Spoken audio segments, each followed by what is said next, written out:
Bases dropped on a new week of SDH. John here, you there. It's a Reaction Monday, and I know pretty much what your lead reaction is going to be about. That's why we're here.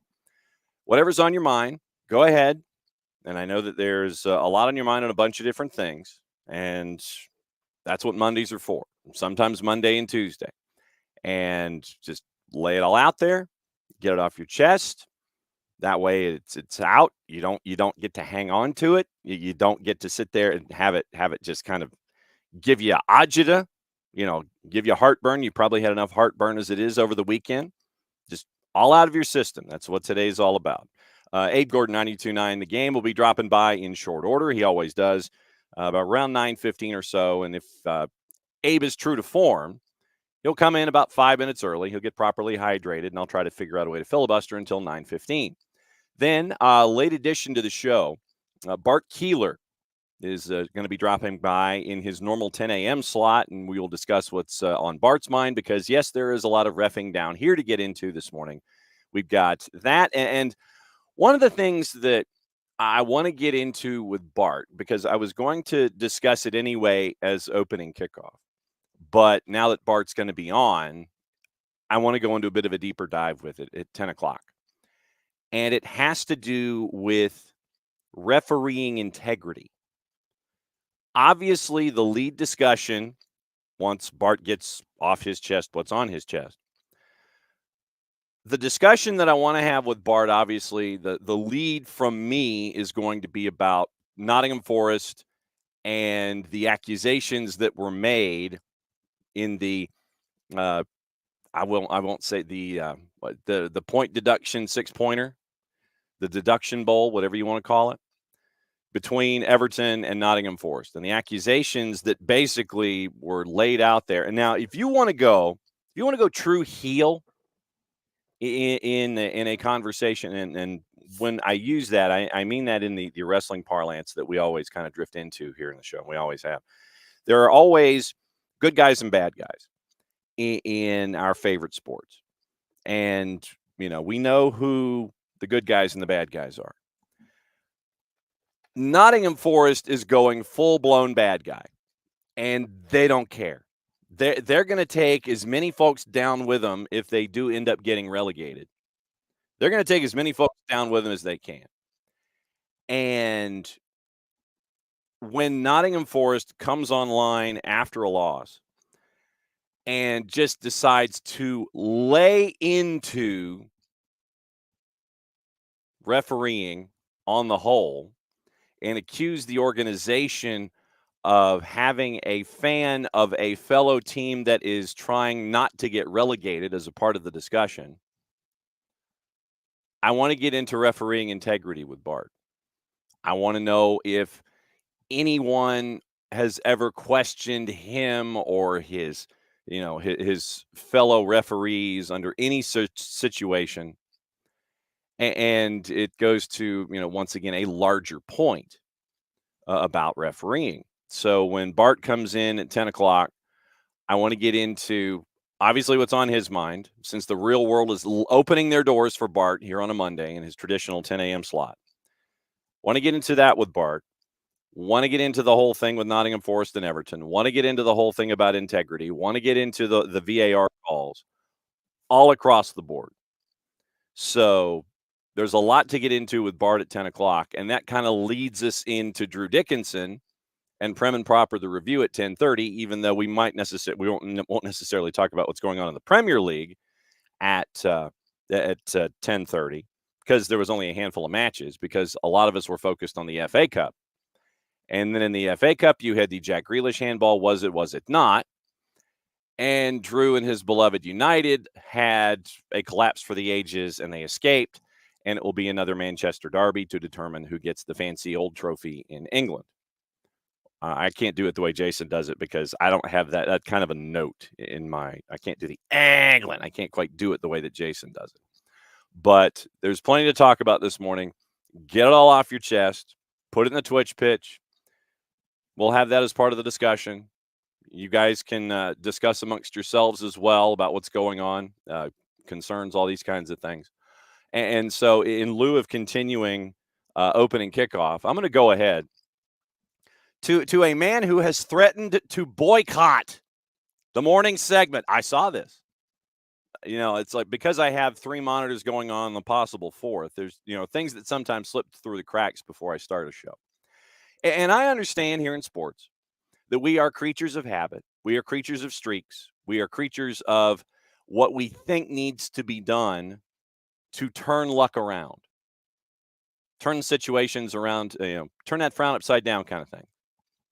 So I am going to eschew, I'm going to jettison, I'm going to put in file 13, the opening kickoff this morning, at least for the moment. Might do it at 9:30 and come up with something else. But since Abe Gordon from 92.9, traditionally he does his Tom Coughlin style clock. So for 9:15, it means 9:10, if not earlier. I'm going to go ahead and bring Abe in. And so Abe can welcome himself into a Reaction Monday. And that is part of, and that is why we do Reaction Mondays, because Abe, when I cue you and bring you out of the green room and the first thing I hear is a heavy sigh, that is what we do here on Mondays. We do that on purpose so folks don't hang on to things, so they can get things off their chest, so they can continue to go forward and work things out. But this is a man who on his social medias before the show started this morning, I'm going to directly quote at Abe Gordon on the 280 character app. And here's what Abe said, literally when I teased what was going on. This is as of 19 minutes ago. So that would be 8:53 Eastern time. Getting increasingly closer to boycotting this appearance until 3 points have been delivered. That is where Abe Gordon is apparently right now. He is on the cusp of deferring and trying to find other folks to come in for his Monday morning spleen venting or a look back in the magnifying glass.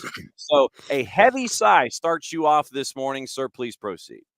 Yeah, I mean, just frustrated. This felt like another one you could have had, and you go back to what happened now over a week ago against Philadelphia, and you felt there were points there. And this one was almost a crazier turnaround because you have an absolute golazo from Thiago Almada. You have a trio of subs come in, and then within 5 minutes of taking a 1-0 lead, 5 minutes later, you got half a new roster there playing the game, and you're down 2-1. And unfortunately, some of the guys that came into the game were at fault a little bit. So just frustrating.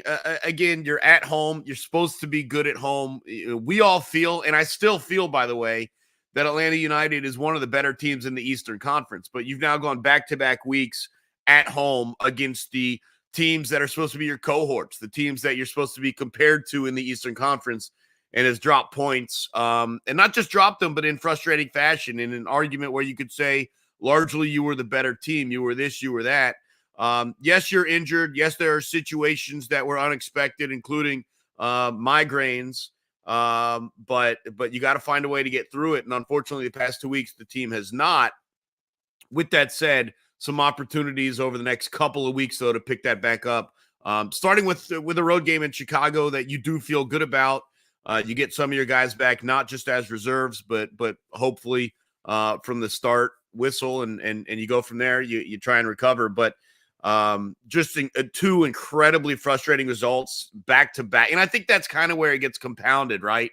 Like if you had gone on a 2 games and a draw over your last 3, and then you have this, maybe you feel a little bit different. But you're having this frustration against Cincinnati, backed right up from the frustration against Philly. So it does compound, it does compact a little bit. And that's why we start to probably ask more questions about this team that are probably truly deserve to be asked. When you and Garrett do the post-game show, I know that there's interaction I'll say among, because of the gazillions of listeners and interactors that you guys have on the postgame show. When the postgame show comes on and you two are monitoring social media and you see what's going on, does that still continue, or do you still have conversations? Are there still leftovers on Sunday going into Monday? Are folks still sitting there and talking about the things that were on their mind on Saturdays? What's the interaction like once the show is over? Does it continue? Yeah, I mean, I was on the MARTA train on the way out of the stadium, and I was DMing a listener on Twitter about his frustrations with the team, and he's trying to place blame and figure out what's wrong and why things can't get right. So there's definitely conversation that does continue, and you can kind of feel the frustration creeping up through the fan base a little bit. But I will, with a bit of hesitation, say it is still early in the season. We're nowhere near the halfway mark yet, and there's still a lot to be accomplished. A lot can be accomplished. These two games doesn't mean you can't, go on the road and beat those teams in a return.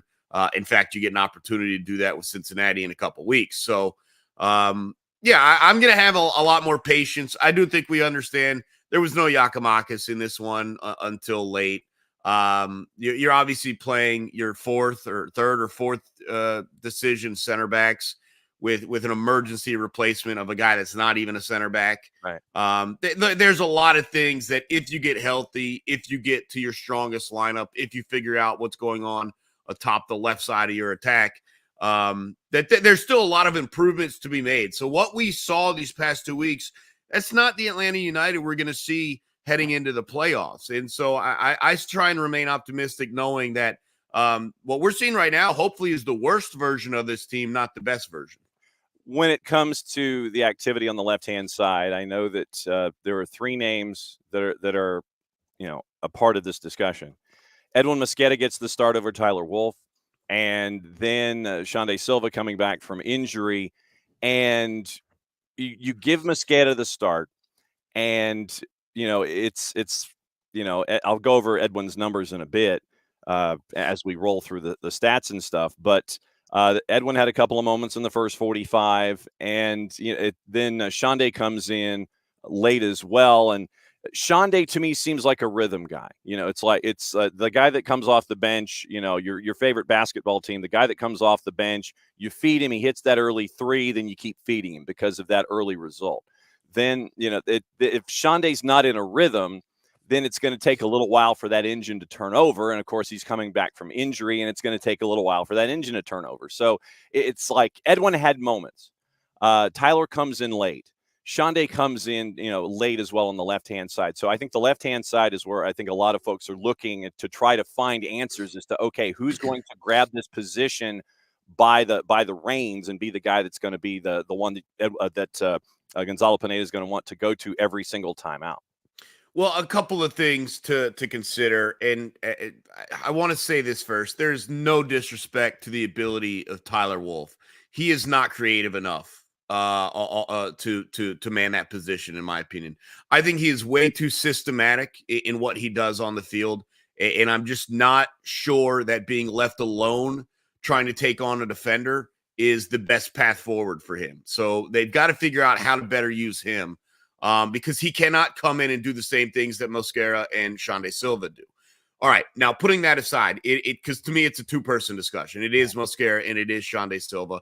And you're trying to maximize your value over the course of an entire 90 minutes plus stoppage time. And you got to figure out, as you mentioned, if Xande Silva is a rhythm guy and he's got to be really feeling the game, what is Edwin Mosquera? And a lot of people have talked about the identity of Mosquera and the significance, the impact of him maybe coming off the bench when the game is a little bit opened up, when players and defenders are a little bit more tired, where there's more space to be had. Are you maximizing Mosquera's value by playing him for 70 minutes? Or are you actually maximizing the combination of Silva and Mosquera by bringing on Mosquera for the last 25 or 30 minutes, whatever the number may be? And so you try and figure that out. The frustrating thing for Mosquera was that the chances were had, and he was, I don't know if indecisive was the right word. I don't know if his touch let him down. But there's a couple individual moments where you're like, that probably should have been a goal. I don't know why it wasn't. I think to your point that since you're there, I would add possibly being, since you're the new guy, and I put that in quotes, you're the new starter, that you want to be unselfish. You want to sit there. It's like you don't want to upset the rhythm of the guys that are there traditionally. So it's like, okay, maybe I should pass here instead of shoot, and just go ahead and shoot. Yeah, I'm not a fan of the term unselfish in soccer, Sure. because I think the idea of being selfish doesn't give enough credence to what's the smart play. Right.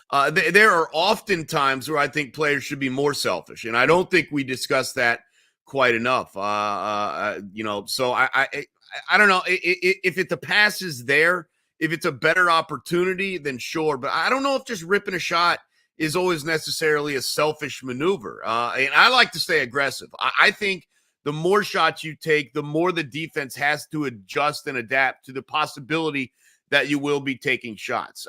Every soccer team I see, none of them take enough shots from outside the box. Right. Trying to walk it in. And look, I'm an Arsenal fan, so we all know about, like, dude, we got 3 shots, we got 80% possession, and it's all in the finishing third, whatever.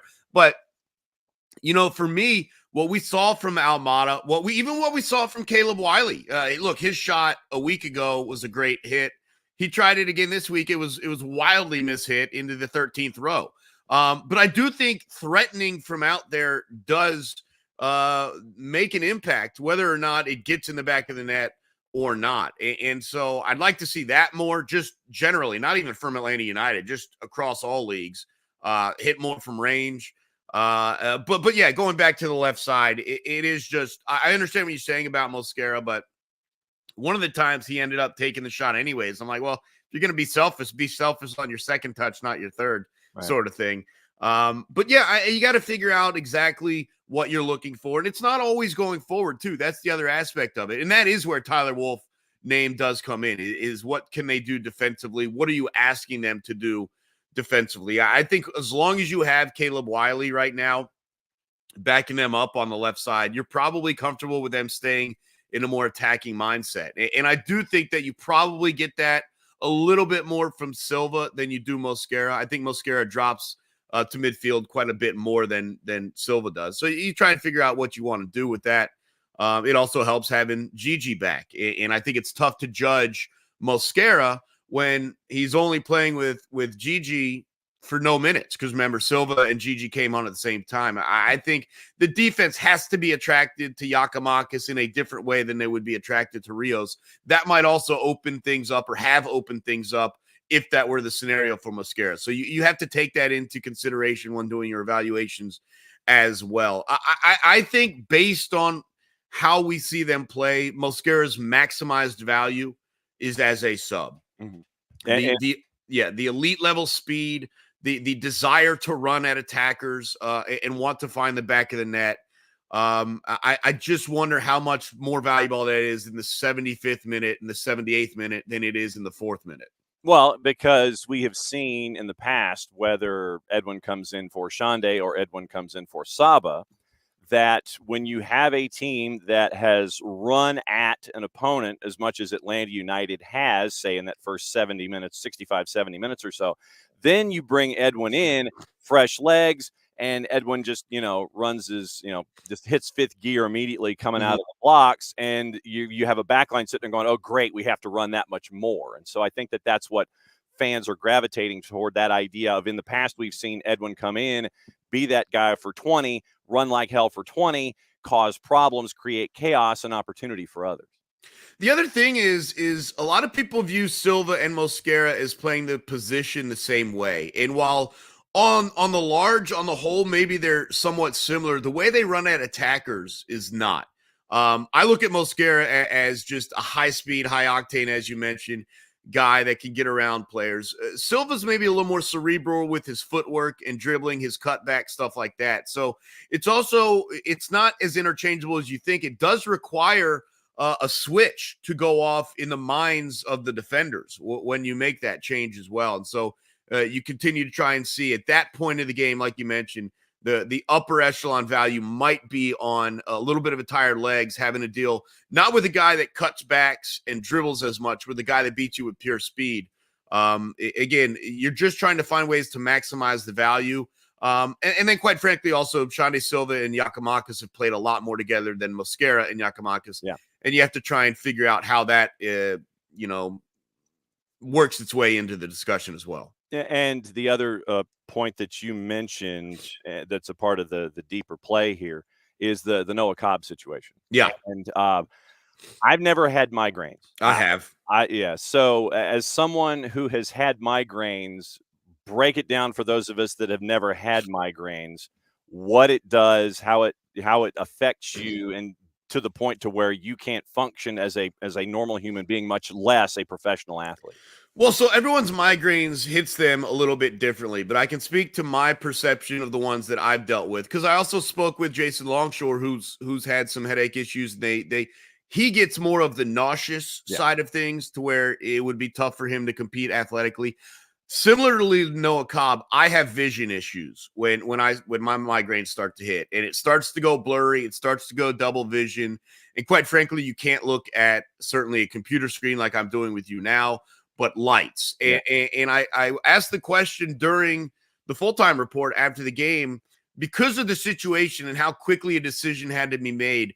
It was my query as to whether, I wonder if it was manageable in the clubhouse, in the locker room, even into the tunnel. But when he hits the fields with all those lights coming down from the catwalk, it just ramped out of control. And that's why you had a situation where Gonzalo Pineda says, we had like 20 seconds to make a decision, man. Like, there's not much I could have done. You do kind of wonder if it just came on really, really badly, really, really quickly. But yeah, there's no denying to anyone that's had a migraine that has affected their vision that there's under no scenario would you have been able to play 45 minutes of soccer. With for me, it normally comes in with extreme blur and double vision. It's not, you're not blind. It's not all dark. So let's not misconstrue when he says he can't see with nothing's getting into the eyelids. Yeah. But you would have never been able to perform at the way that he's performed, which is a shame too, because I mean, he has really, really settled in nicely. The first time he was back there, and I'm like, you're not dealing with your first choice center back. And like, now I'm like, he's one of your 3 first choice center backs. Like that's the jump that he's taken. So it was unfortunate to see him have to be removed from this game. You do have to ask the question, how would that have played itself out if he had been staying in the game? Certainly don't think the second goal is scored. Who knows about the first one, but unfortunate. And just one of those things you hope is not more serious. You certainly hope it's not tied to a concussion. I know sometimes it can be, but a lot of people just have migraines separate of that. I don't have concussion issues, but I do have migraines. And so you do hope it's something they can get under control. Maybe they can get to the root of, and hopefully it's not an issue moving forward for him. No doubt about it. All right, hit the promo for me for what's going on with you and everything with Atlanta United and you and 92.9 The Game. Hit me.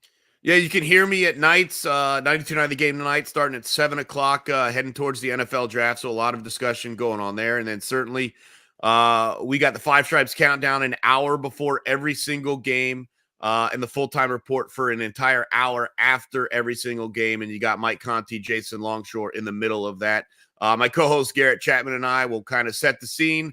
Preview. It was nice to see Miles back. Unfortunately, not as nice to see Alec Can back because of that one save he made going to his right. We'll set the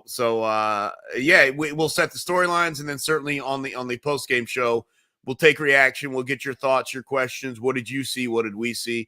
Just kind of have a good fun time. Hopefully, doing so while getting 3 points. That's been a lot more enjoyable than having to talk about losing 2-goal leads or dropping points at home. So we're going to get back into it this weekend at Chicago. You got it, my friend. Thanks for coming on a Monday. Please properly hydrate and be safe, and we'll catch up with you soon. I'm ready to roll, man. You know it. There it is, the large bucket of hydration. That's Abe. He'll be back with us again on next Monday. Unless, of course, Abe wants to crash the party anytime he wants to, and he can talk about whatever's on his mind, because Abe, as a regular, you're a regular guest. You want to crash the party, you can crash the party. That's what we're here for.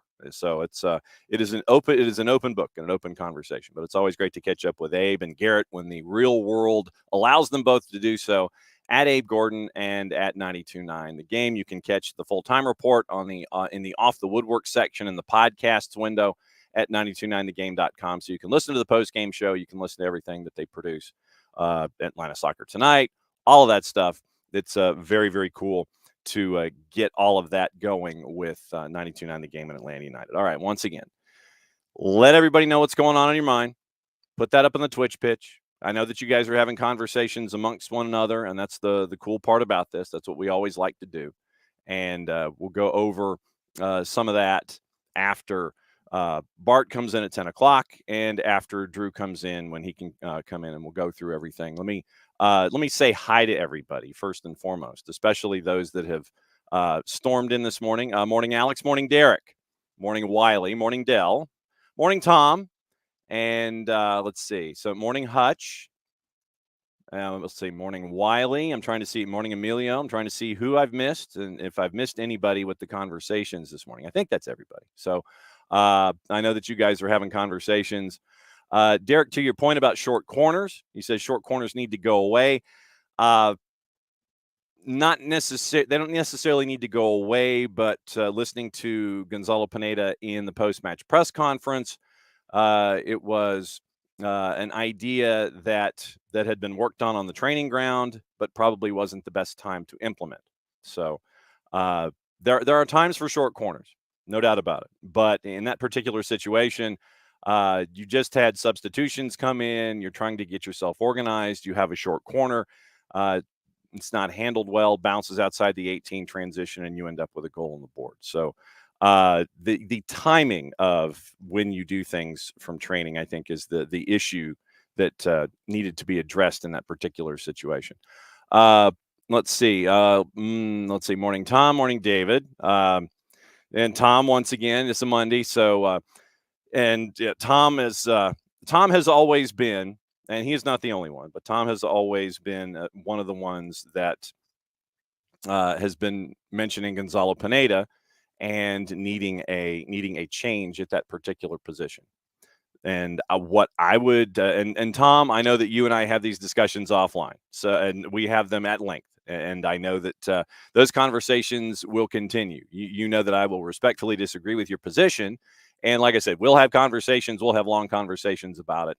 And but like I said, that's what the Twitch pitch is for, and that's what these conversations are for. I want to get everything off your chests on Mondays and Tuesdays so we can get ready for match week when Tyler comes in on Wednesdays to discuss things and move forward. But yeah, like I said, I will respectfully disagree with your position, and I know that you and I would go offline and we would have we would probably have it is basically a Californian and a New Yorker stand in a room. So it would be me doing a lot of listening and then Tom doing a lot of talking, and we would find a midpoint, and it would probably go for a while. I mean, it would probably be something that would be over a meal. But Tom and I have known each other for a very long time, and we have these discussions a lot. And then, like I said, I completely and totally understand where the thought process, like Tom and others, come with it. I get it. I understand where you're coming from. I respectfully disagree with it. But, like I said, that's what Twitch pitch is for on Mondays and Tuesdays. Everybody gets to put what's on their mind, because the last thing I want in these situations is for feelings to be held on to. I want everything. I want everything off of everyone's collective chests. I want it out there. I want it absolutely out there. I want it off your chest so we can move forward as a group and continue to take the information that we have and go forward. Let's see. Hutch with the one-liner. And Dell, yeah, we wanted to get into the Mosqueda conversation this morning and go from all of that. Emilio, what I would posit is in the 4 goals. Look, first thing I will say, 5 points were left on the table. That is indisputable. 5 points were left on the table. I'm not going to challenge that and sit there and go, well, if this, then that. No, 5 points were left on the table. You go into the locker room, the players and everybody will tell you the same thing. But you look at the You look at the situations of the 4 goals, and it's different each time. In Cincinnati, with the elements that happened, the second goal was a beautiful chip to find Lucho Acosta, who now has 9 goals and 4 assists against Atlanta United. The first goal on the board even surprised Gonzalo Pineda with its choice. So the idea of you want to create something. I understand where Thiago Almada is coming from here. You're trying to create something with a 1-goal lead and chasing after that second goal. I get it. Nothing wrong with trying something off the training ground. It's just trying to figure out the right time to do it. And so once again, you try and go short corner. You go what is performed off the training ground, and it's not hit correctly. It looked like it was scuffed. I'll have to go back and take a look, but it wasn't hit the way probably Thiago wanted it hit. It ends up being short. Atlanta United can't come up with it. Like I said, it ends up with transition and a goal the other way. So it goes from 1-0 to 1-1, and then 2 minutes later, you get the Orellano gets the first goal, and then Acosta gets the second. 2 goals in, I think, a 3-minute span, and you go from being up 1-0 to down 2-1, and you're having to chase the game in the way that FC Cincinnati wants you to chase the game. FC Cincinnati on the day, they thrive on chaos. We got to see that twice this weekend. We got to see that with FC Cincinnati's first team. We got to see that with the second team yesterday against Atlanta United 2. And they want chaos. They want to try and force you out of your ideas. And a lot of times you'll see, and I noticed this and this is systemic with FC Cincinnati, they will challenge you for the first ball if it's a ball in the air. And I'd love to see what their duels numbers are. They're focused on getting the second ball and turning and performing their offense after getting possession of the second ball. So they'll challenge you for that first one. If they win it, great. If they don't, then they'll want to create pressure to gain possession off of the second ball and work the other way. A lot of the time, we didn't see Cincinnati go from deep in their attacking third, unless it was a goal kick or something. We didn't see them build. What they wanted to do in the middle third and the attacking third, they wanted to create chaos, gain possession, create short fields, be clinical, move on, and try to put a shot on target. So in those moments, you see what Cincinnati's DNA is. It's not quite Philadelphia, but it has shades of Philadelphia. I think that with Cincinnati, they pressure you more. They try to pressure you more, and they try to go after the second ball more, where Philadelphia just wants to try and pressure and create short fields. I don't know. The comparison of trying to chase after second balls with Philly and Philly light, if you want to call it that, with Philadelphia and Cincinnati, considering Pat Noonan was the number 2 with Jim Curtin, it's the same but different. And having to deal with the chaos that Cincinnati thrives on is not something that you saw 2 weeks before. It's a good way to learn from Philadelphia to Cincinnati, because there are shades of what Philadelphia has that Cincinnati has. Matty Cruz on the 1s and 2s is coming in. Matty, what's on your mind as I'm trying to break down defensively what we see from Cincinnati as they try to turn defense into offense? Yeah, no, I mean, it's hard. It's hard because, I mean, you're right. Cincinnati, they really try to go for that second ball, and we made too many mistakes in those areas that allowed for Cincinnati to just capitalize on them. And it was the same thing against Philadelphia, And it's not even like, you can't make those mistakes. That's something I feel like that the team has echoed, that Gonzalo's echoed. That's something that is evident. It's soccer. One small mistake can lead to a goal, and we saw that. We saw that against Cincinnati. We saw that against Philadelphia. It's that lack of concentration, that lack of awareness that's missing, and it's trying to figure that out. And like, to Emilio's point, I mean, Pineda said Chicago will be hard. It's because it's an away game.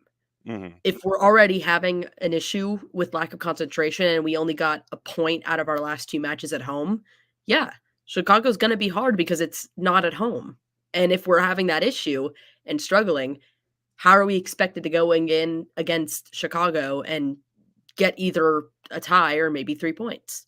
Yeah, and the numbers themselves, we've talked about the numbers when it comes to winning in the East versus winning overall in Major League Soccer. The percentages are even lower in the Eastern Conference when it comes to winning on the road. Chicago can be had because, as we saw with the injuries that they had at left back when they were here at Mercedes-Benz, they could be had down that right-hand side. How things adjust, we'll get into as the week goes along. But, yeah, it comes down to individual moments. And there were 2 moments in the Cincinnati match. There were 2 moments in the Philadelphia match. And they come from different players, and it's different things. And you want to learn from these moments now as opposed to experiencing them later in the year when the consequences are more extreme if you experience them later in the year.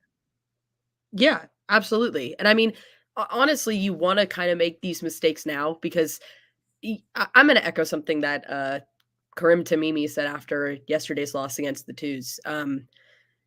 I mean, it's still very early. You still got time to kind of figure it out and get there. Now, at a certain point, you got to put your head in the game, and a lot of games start to add up and they matter. I feel like with the Eastern Conference, especially, things are so close right now, and they're going to continue to be close. You just have to be cautious. You have to know when you need to get points, when it is a do or die situation, and do it. And also, Dell, that was rude. Oh, You're bringing it up. Dell is bringing up the Lady Electra jersey. Well, I just woke up. I woke up. I wanted to come on and talk some soccer, and now I'm sad. See, Now I'm sad. So Dell, what you've done is, Maddie comes charging into the show, and you can tell that the allergies are still raging with Maddie here. And nothing like having temperatures going from the 80s into the 40s over like a 3-day period this morning when we all decided to go and walk our favorite animal. But now you want to bring up the Lady Electra numbers. And oh, by the way, wait a second. This is the last Thursday of the month. So I've got to catch up with Kaylor and make sure that Kaylor and our friends at the USL show drop by at 10 o'clock on Thursday. So yeah, I've got to catch up with Kaylor and find out what's going on with Birmingham Legion and what's going on with the Lady Electra kits. So no, all right. So I understand. Dell, I think Dell was kind of trying to make sure that we got all of our guests in a row. I see where Dell was going here. He was looking out. He was looking out for the show. I see this. I fully thought you were about to say, "Oh, it's time for me to catch up with Jay Heaps," and I was like, "Really? If you are, you should let him know."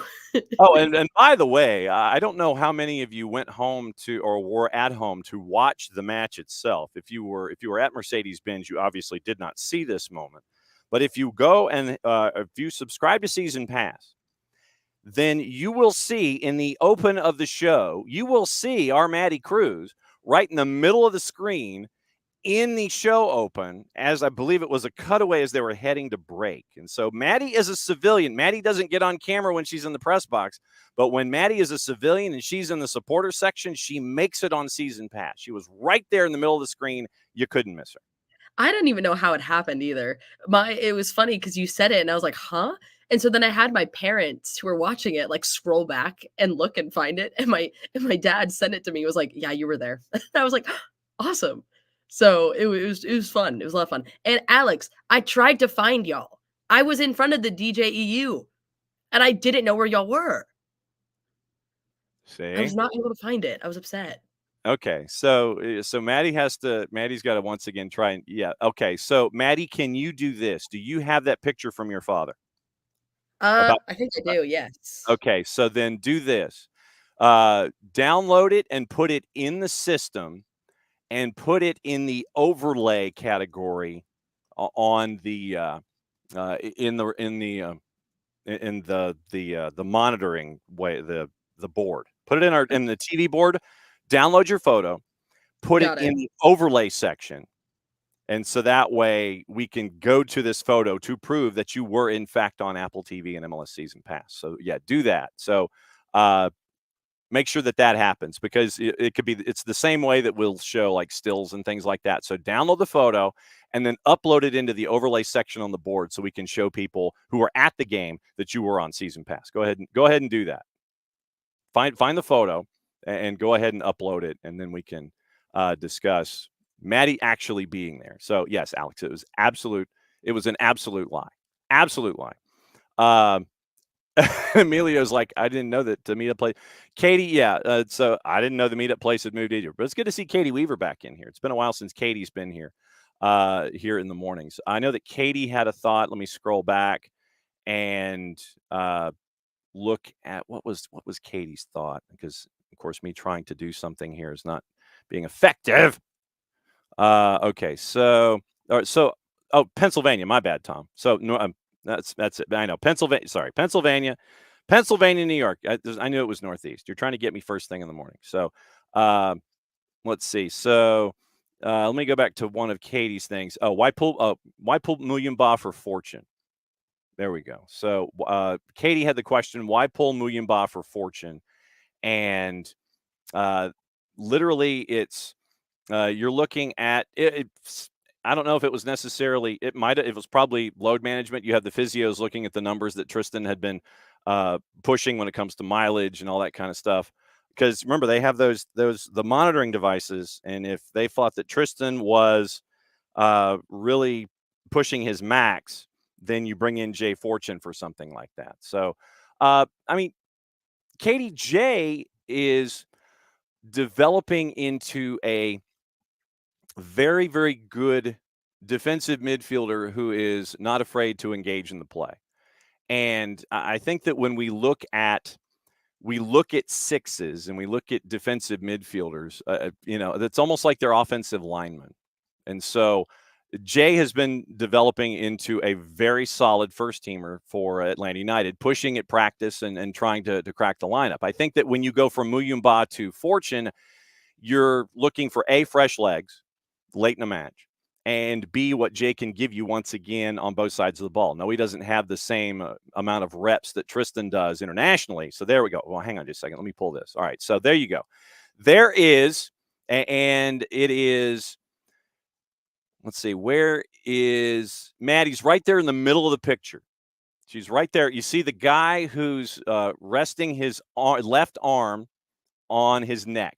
The one guy who's wearing the lightly colored jersey in the middle of the picture, go one to the right. That's Maddie. So there's Maddie right there. So there's proof that Maddie was on MLS Season Pass. Guy in the middle and the only lightly colored jersey in the supporter section, immediately to his right. Do you know who that was, by the way, Maddie? You know who that person was to your right? To my right? Yeah, to your right as you were standing. Yeah, the lightly colored jersey guy. Do you know who that is? Yeah. He's Okay. his name is Joss. We all went together as a group. So yeah. Okay. So why did Josh wear a lightly colored jersey when everybody else was wearing five stripes on a five-stripe Saturday night? See, I do not know. It was the mint green jersey. Okay.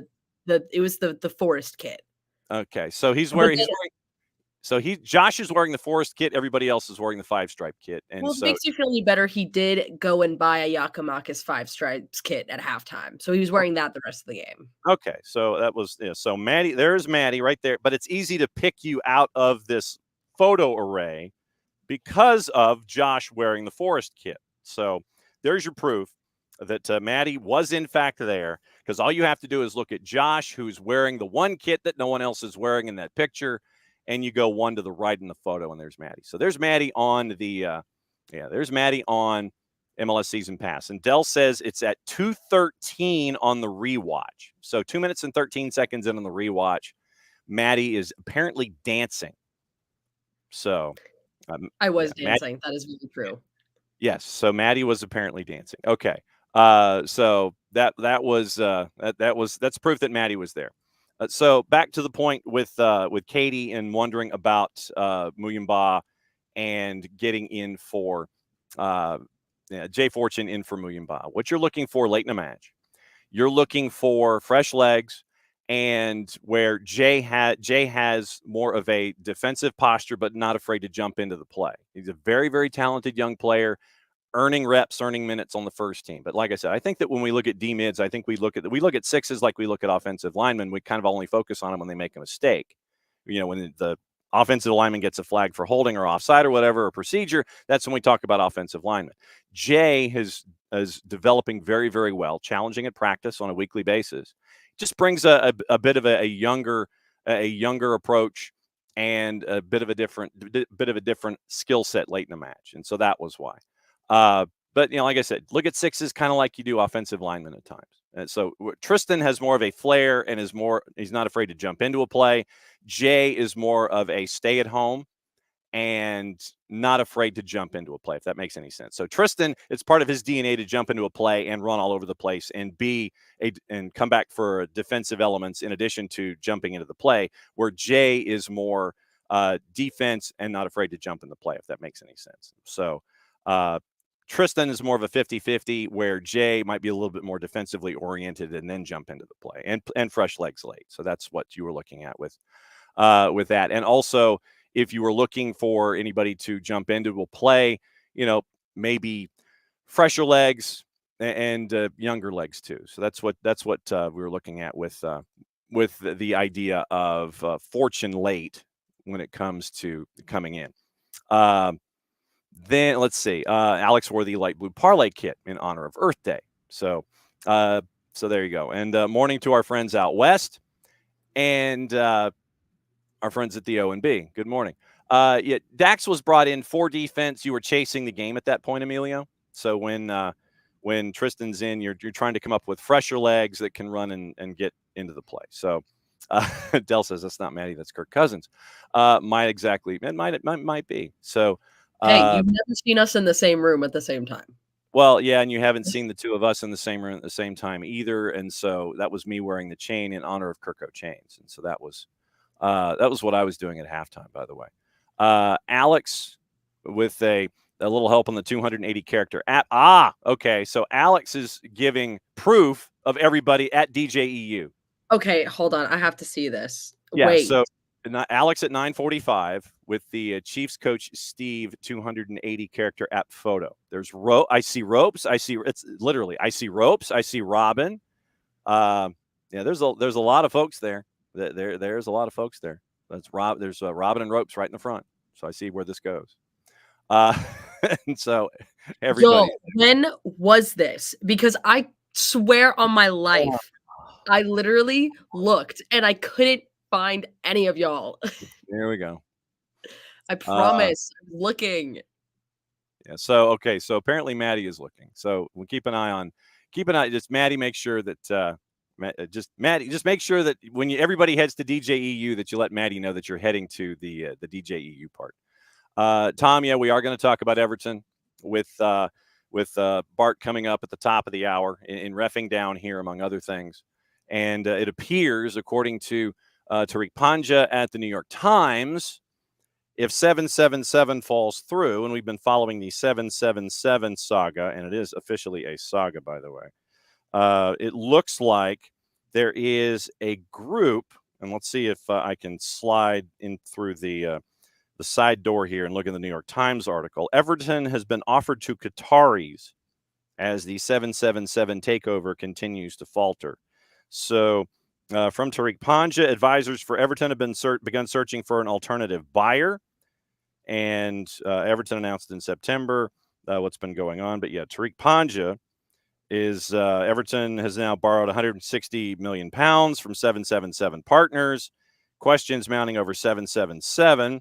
Farhad Moshiri, the current 94% majority owner, says agreement with 777 remains in place. Deloitte has reached out to other potential saviors, including the sovereign wealth funds of several Middle Eastern nations, including Qatar. Premier League already has team owners from Saudi Arabia and the UAE. References Moshiri's letter to the fans. Everton's immediate future remains bleak until a sale is completed. The new $900 million Bramley Moordock Stadium remains half finished, 16th and 20. Lack of progress in Everton's sale has extended the scrutiny of 777, which also owns soccer teams in Brazil, Belgium, and Germany. Ask their fans how they think about 777. Struggled to meet spending requirements at those clubs, frustrating team officials and worrying soccer regulators. Company has faced, meaning 777, a series of lawsuits and liquidity crises, and that's what we were discussing with the governments of Bermuda and Utah. being mad at subsidiaries. So, Tom, it looks like Deloitte has reached out to the Qataris to see if they would be interested in Everton, because if 777 meets standards and practices, I don't know how they would, but if 777 meets standards and practices, I'll say this right now, you're in trouble. You thought Everton was in trouble. Now trying to find a suitor, you will be in trouble if you allow 777 to be the suitor. I will say that right now. I will put that up on the billboard. Emilio, are we just past the new player bump from the 2 past windows? Does that mean that it's not Pineda and are always the players assembled for the past 3 years? And no, we're not back. Well, we're not back to Boca out because of what we've seen from the group when they're healthy. I mean, when we brought in Muyumba and Saba and Shande and Stian, I haven't seen a whole lot of complaints about that. I haven't. So we're not to that stage at the end of the thought, Emilio, by any stretch of the imagination. I mean, look, you had Stian Gregerson for a couple of matches. He gets injured. You're having to figure out what to do at center back. Gigi's injured with a bone bruise because of a follow through on a swing, trying to put a ball in the back of the net. You don't have your number one striker. And then you've got to go and try and get you bring in Daniel Rios to help you out at striker. Shande Silva's injured, so the rhythm guy that you have at left wing, you're trying to figure out, okay, what kind of rhythm can I have at left wing? Tyler Wolff, Tyler Wolff was given the opportunity in a couple of starts, and he didn't put the ball in the back of the net. Then you tried to figure out what to do with Mosqueda while you're trying to figure out Shande Silva. When can he come back and be healthy?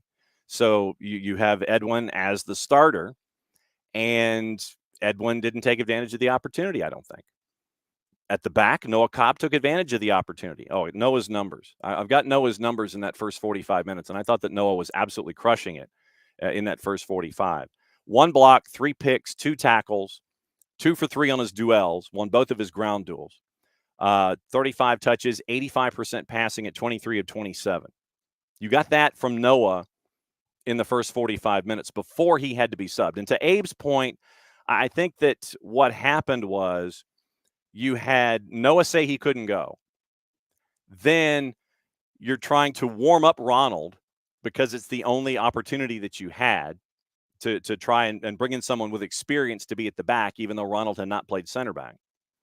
And then as Ronald is warming up, it's like, okay, then I've got and this is what I think Gonzalo meant when he said I only had 20 seconds to talk to him. It's like, Noah can't go. Okay, what do? We've got Ronald. Ronald, I need you to play center back, go warm up. And then Ronald goes and warms up. And then Gonzalo's got 20 seconds to sit there and say, okay, Ronald, I need you to do this, and this. So I don't think it was, it wasn't just Noah can't go, Ronald goes in, and I've got to talk to Ronald. Or I got to talk to Ronald, Ronald goes in. So it was Noah can't go, warm Ronald up, then I can tell Ronald what to do, and then Ronald goes out for 20 minutes, for 20 seconds of conversation. So I think that's what you were looking at. So Emilio, to your point, Emilio doesn't think it's the players either, but with 8 regulars, you can't keep using injuries as an excuse. To your point, where are those 3 that are injured? And then trying to integrate those 3 substitutes, and I mean that in the sense of as opposed to being the starters, those new starters. Where are those 3 starters? In Atlanta United's case, it's left wing, striker, and center back. And then with those 3 absences and changes, you've got to get into a rhythm all over again. You've got to try and find rhythm and relationships with 2 of your 3 up top. And how do they interact with your midfield, and how do they interact with the right-hand side with Saba? And so it's trying to find these little societies and relationships all over again. If it was in midfield positions, I would say that might be easier. But if it's 2 of your 3 up top, and you're trying to relate with your 10 and figure out what to do with your 8, then I think that that's profoundly more difficult than just having it be maybe a midfielder here, like 1 on each line, say. So I think that it's trying to find that rhythm and try to figure out, okay, I was I was at practice with you for a couple of days. I saw this, and this, and you're having to work on tendencies instead of natural rhythm and being with someone week after week after week, because you know that the rhythm is there with Gigi and Saba and Thiago. If Gigi's not there, then you're trying to figure out what is Daniel Rios going to do? What is Nick Firmino going to do? What is Edwin Mosqueda going to do? You have to think about it as opposed to just knowing that they're going to be there. Those kinds of things. It's a little different. Emilio, a case can be made that Cobb and Abram is equal to Stian and Derek Williams. And hey, you want that kind of depth, you take that kind of depth. That's great to have. That's fantastic to have, especially with all the competitions that are engaged. 10 o'clock. And so the real world has decided, for the betterment of humanity, to step aside. And that means that Bart Keeler gets to come in here in his normal 10 o'clock slot, because we do have a lot of reffing down here. Oh, my God, do we have a lot of reffing down here. Hi, Bart. Morning. So Arsenal this morning. I see where this We goes. are still top of the league. Don't talk to me about matches played. As is tradition, I will go ahead and let you say what is on your mind, because this is a Reaction Monday. And but please proceed with your reaction, and then we will continue with the conversation about other things. Go for it. My reaction after these past two games, because we're going to lump them together because there are similarities, is that if I were a coach needing a contract, either extension or renewal at the end of the season, I'd be trying to win these games. Because losing points at home, especially to direct competition for playoff spots, and not just playoff spots, but home playoff spots, which has been the stated goal of the current leadership. Yep. Is not a good way to get yourself into those home playoff spots. I think it's disappointing that you can take a lead at home and lose it in two matches in a row, and lose it in ways that are both of them were very just bad periods where you decided to give up multiple goals in your down form within the match. That's the part that really is frustrating, because you controlled a lot of both matches, and within 10 minutes you see all of your good work evaporate, and then you have to do all the hard work to try to get back into it. And we can talk about depth and injuries, but I'm tired of giving excuses to a team that, I'm sorry they are, because other teams deal with injuries and depth issues. If, you had a better, more pervasive, more understood, and more structurally sound system of play, then I think that these issues might not be as exasperated when you come up against the slightest bit of depth issues or injury replacements or anything. But there were some positives. And, I think, again, you're looking at a team that has a very young center back who is playing pretty well. And I think I know Jarrett has been on the Noah Cobb train for forever, but, I think he definitely, you can see finally, because I was worried about him last year. Like, I think it's fair to say that he struggled in actual Atlanta United matches. But this year he looks very confident, very comfortable, and looks like a guy that, as you build for the future, because you're always building for the future, you can rely on him to be in that mix, especially, again, as you have to look at when we have depth issues. And he's been the preferred depth option when your two starting center backs are out. So, again, you are allowed to say, hey, look, we're struggling a little bit with injuries. We're struggling a little bit with depth. And those are legitimate things. The positive is Noah Kopp has shown very well. The negative is you've given up a lot of goals at home recently. After we talked about the defense being good, we decided to not be good anymore. So I blame whoever scheduled that tweet, because that was a little bit of commentator's curse there. So, but there, I mean, look, the negative is you drop points at home 2 matches in a row to teams that you need to be beating at home if you want to achieve the goals you claim to want to achieve this year. The positive is you have Noah Cobb, who's, despite giving up those goals, been pretty good and not really at fault for any of those goals. All right, so this would be the way that we would present perhaps our thoughts about Noah Cobb over the last handful of seasons. I don't want to say I told you so. I don't want to blow our own horn, but toot, toot. We are still recipients and owners of all the trophies. There you go. So there you go. Yeah, not afraid. And it's fair. Like he's just developed. He was good, and you could see like, oh, he's got the skills, but like, can you actually make it count in a game? And now it's like, holy crap, yeah, he is. So it's great. Yep. All right. So there's a lot of there's a lot of reffing down here. And I wanted to get into a larger discussion with you about it. I agree that Coventry were shafted and Manchester United didn't deserve anything that happened to them. See, so you got to save that for 10:30 when Drew comes in. All right. So I want to get into Nottingham Forest and Everton, but I want to get into the larger picture that is attached to that particular match. And NBC, rightfully, they went deep dive into the idea in and of itself. But it has gotten to the point where now Nottingham Forest has decided they're going to go completely and totally bad guy here. That they are basically – this would have been if they were allowed to go on the 280 character app and do this, they would have done that. They would have done that over 280 characters. But they chose to go complete and total bad guy. And now they are to the point where you have a team basically saying that we warned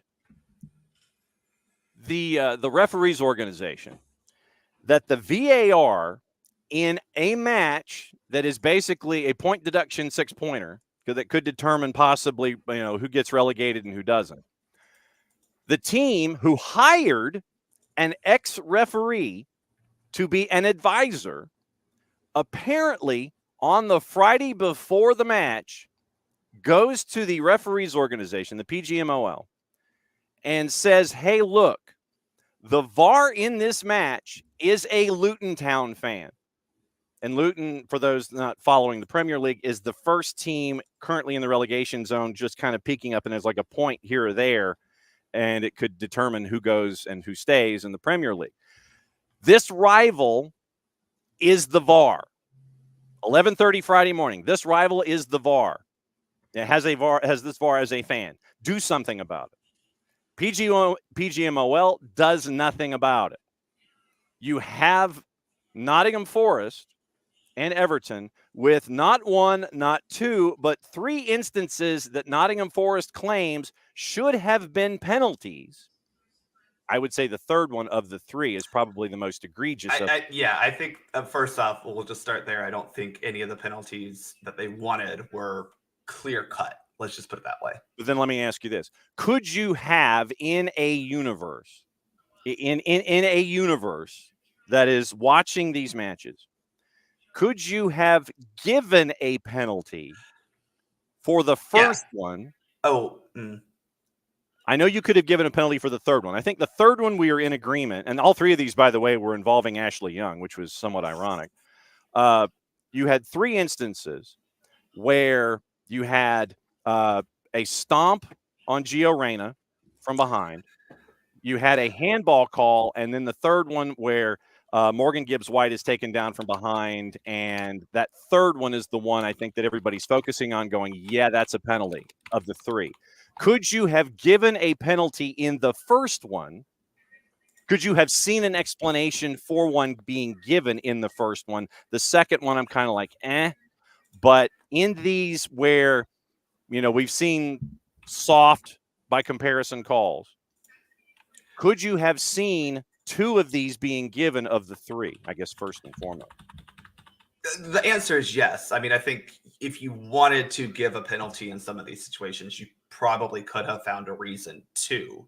However, as you just said, they were soft at best. And we've complained about penalties like those being given to basically re-referee the matches. And look, I'm not saying they don't deserve to be upset, right? Like, obviously, they Nottingham Forest is in desperation mode because they've been kind of crappy all season, despite spending a bajillion dollars. Yeah. So, like, I think this is way more of the referee being the scapegoat for a team not achieving and performing the way that they would like to. Mm-hmm. But to your point, yes, you could see ways in which these could be given penalties. Yeah. But I think really only the third one I would say, okay, yeah, I can see that being like, maybe that should have been a pen. But I'd say maybe. Mm-hmm. Maybe. Yeah, so like I said, it's a maybe. And so then on the 280 character app after the fact, Nottingham Forest says this on their official Twitter account. So you can't just blame the guy in charge of social media going rogue. This was probably something that Evangelinos Marinakis put together and was like, well, this was a statement. Yeah, this is a statement from the club. 3 extremely poor decisions, 3 penalties not given, which we simply cannot accept. We warned the PGMOL that the VAR is a Luton fan before the game, but they didn't change him. Our patience has been tested multiple times. Nottingham Forest Football Club will now consider its options.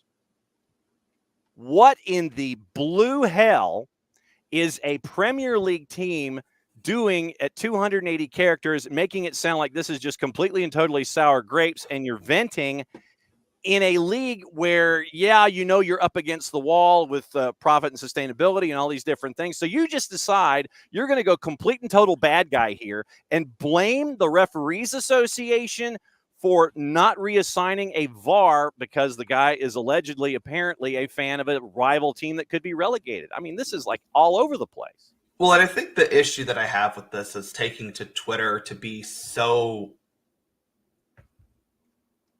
clearly upset about the result of a match. Yeah. Right.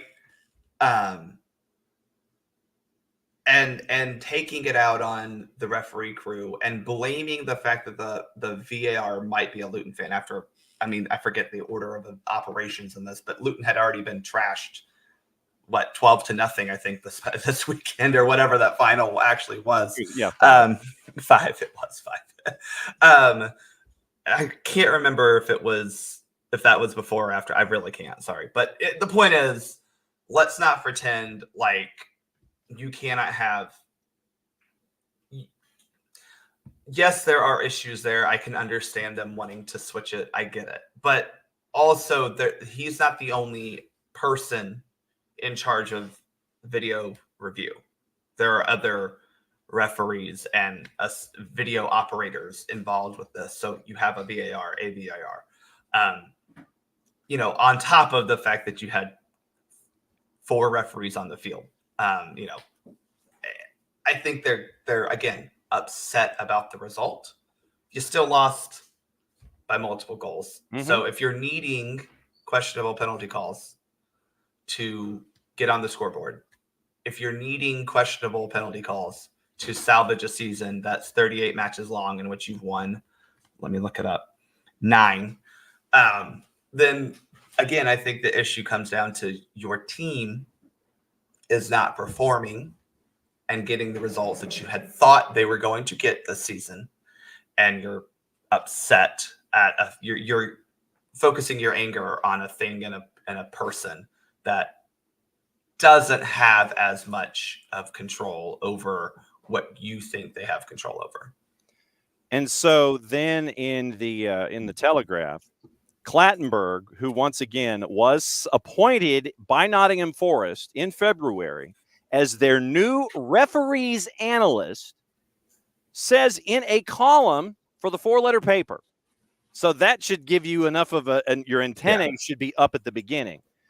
He writes in a column for the 4-letter paper how Forest felt victimized, describing the match being as grim a game as they have encountered since returning to the Premier League. On Atwell's appointment, he adds, Certainly, I would not have risked this situation if I were the head of referees, and all of this could have been avoided had the PGMOL simply made smarter appointments. The PGMOL can acknowledge the errors if they want. The key match incident panel can say Forrest should have been awarded 3 penalties if they wish.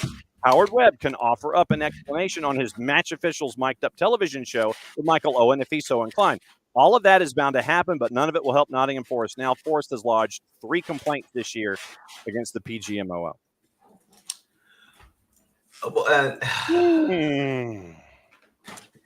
This is Mark Clattenburg forgetting to be team referee. But hey, he's getting a paycheck from another team, so I understand why he's siding with them on this. It is a little like it's if I'm PGMOL, if I'm the referee as a whole, I'm not very happy with Mr. Clattenburg right now, who does seem to be. He's grabbing a paycheck. I mean, he has completely turned from where I would hope. And again, as a referee, you should be unbiased as well. And I know you're collecting a paycheck for Nottingham Forest, but you now have to admit your own bias when you're evaluating. I mean, how many times do I come on here and tell you that Philadelphia deserved everything that they got and then some? Well, obviously it's because I'm biased, right? Yeah. But at the same time, you do need to, in your evaluation of referee performances, also need to be unbiased. And I think they're letting their, again, their frustration, their anger at the way this season has gone leak into fair and unbiased evaluation of the matches that they're playing. Because again, you're not playing that well. And to keep blaming that on a referee, because this is not the first time Forrest has done this year, to keep blaming that on the referees, making them the scapegoat is disappointing.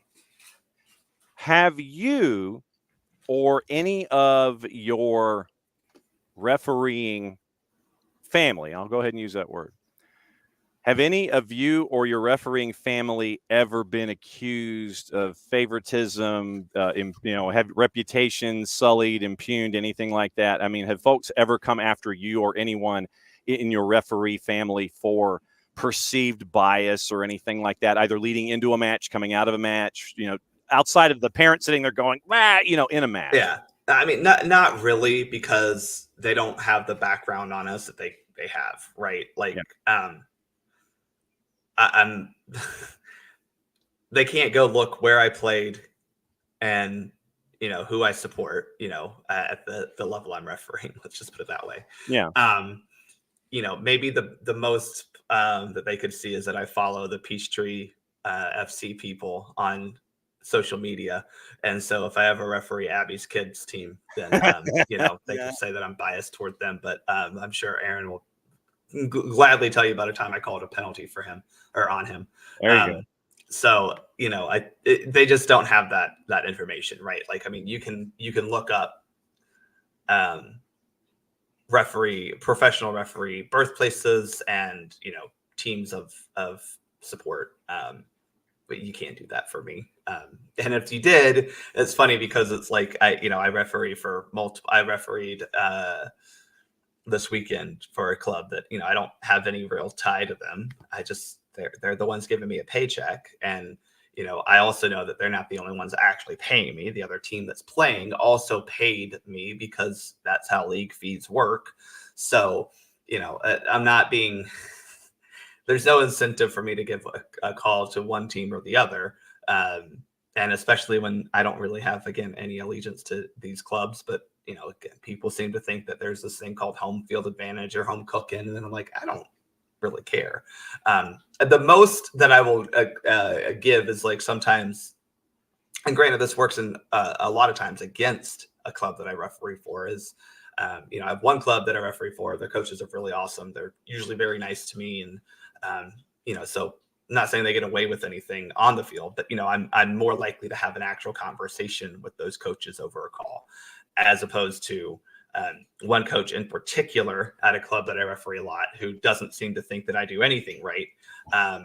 Yet I don't like anything he does as a coach. So, it's like, well, this can go both ways, but But yeah, no, there's not like we don't have that at our level because they can't pull up my playing career. It's not on Wikipedia. No, but I didn't know, if you had any kind of interactions or anything. It's like, man, I mean, like you said, though, like parents always complain, right? They're gonna say, "Oh, well, you clearly like this," or you just hate my child, or some random reason, and I'm like, what are we gonna do about this? You hate my child. Honestly, maybe you should have that as a T-shirt that you wear.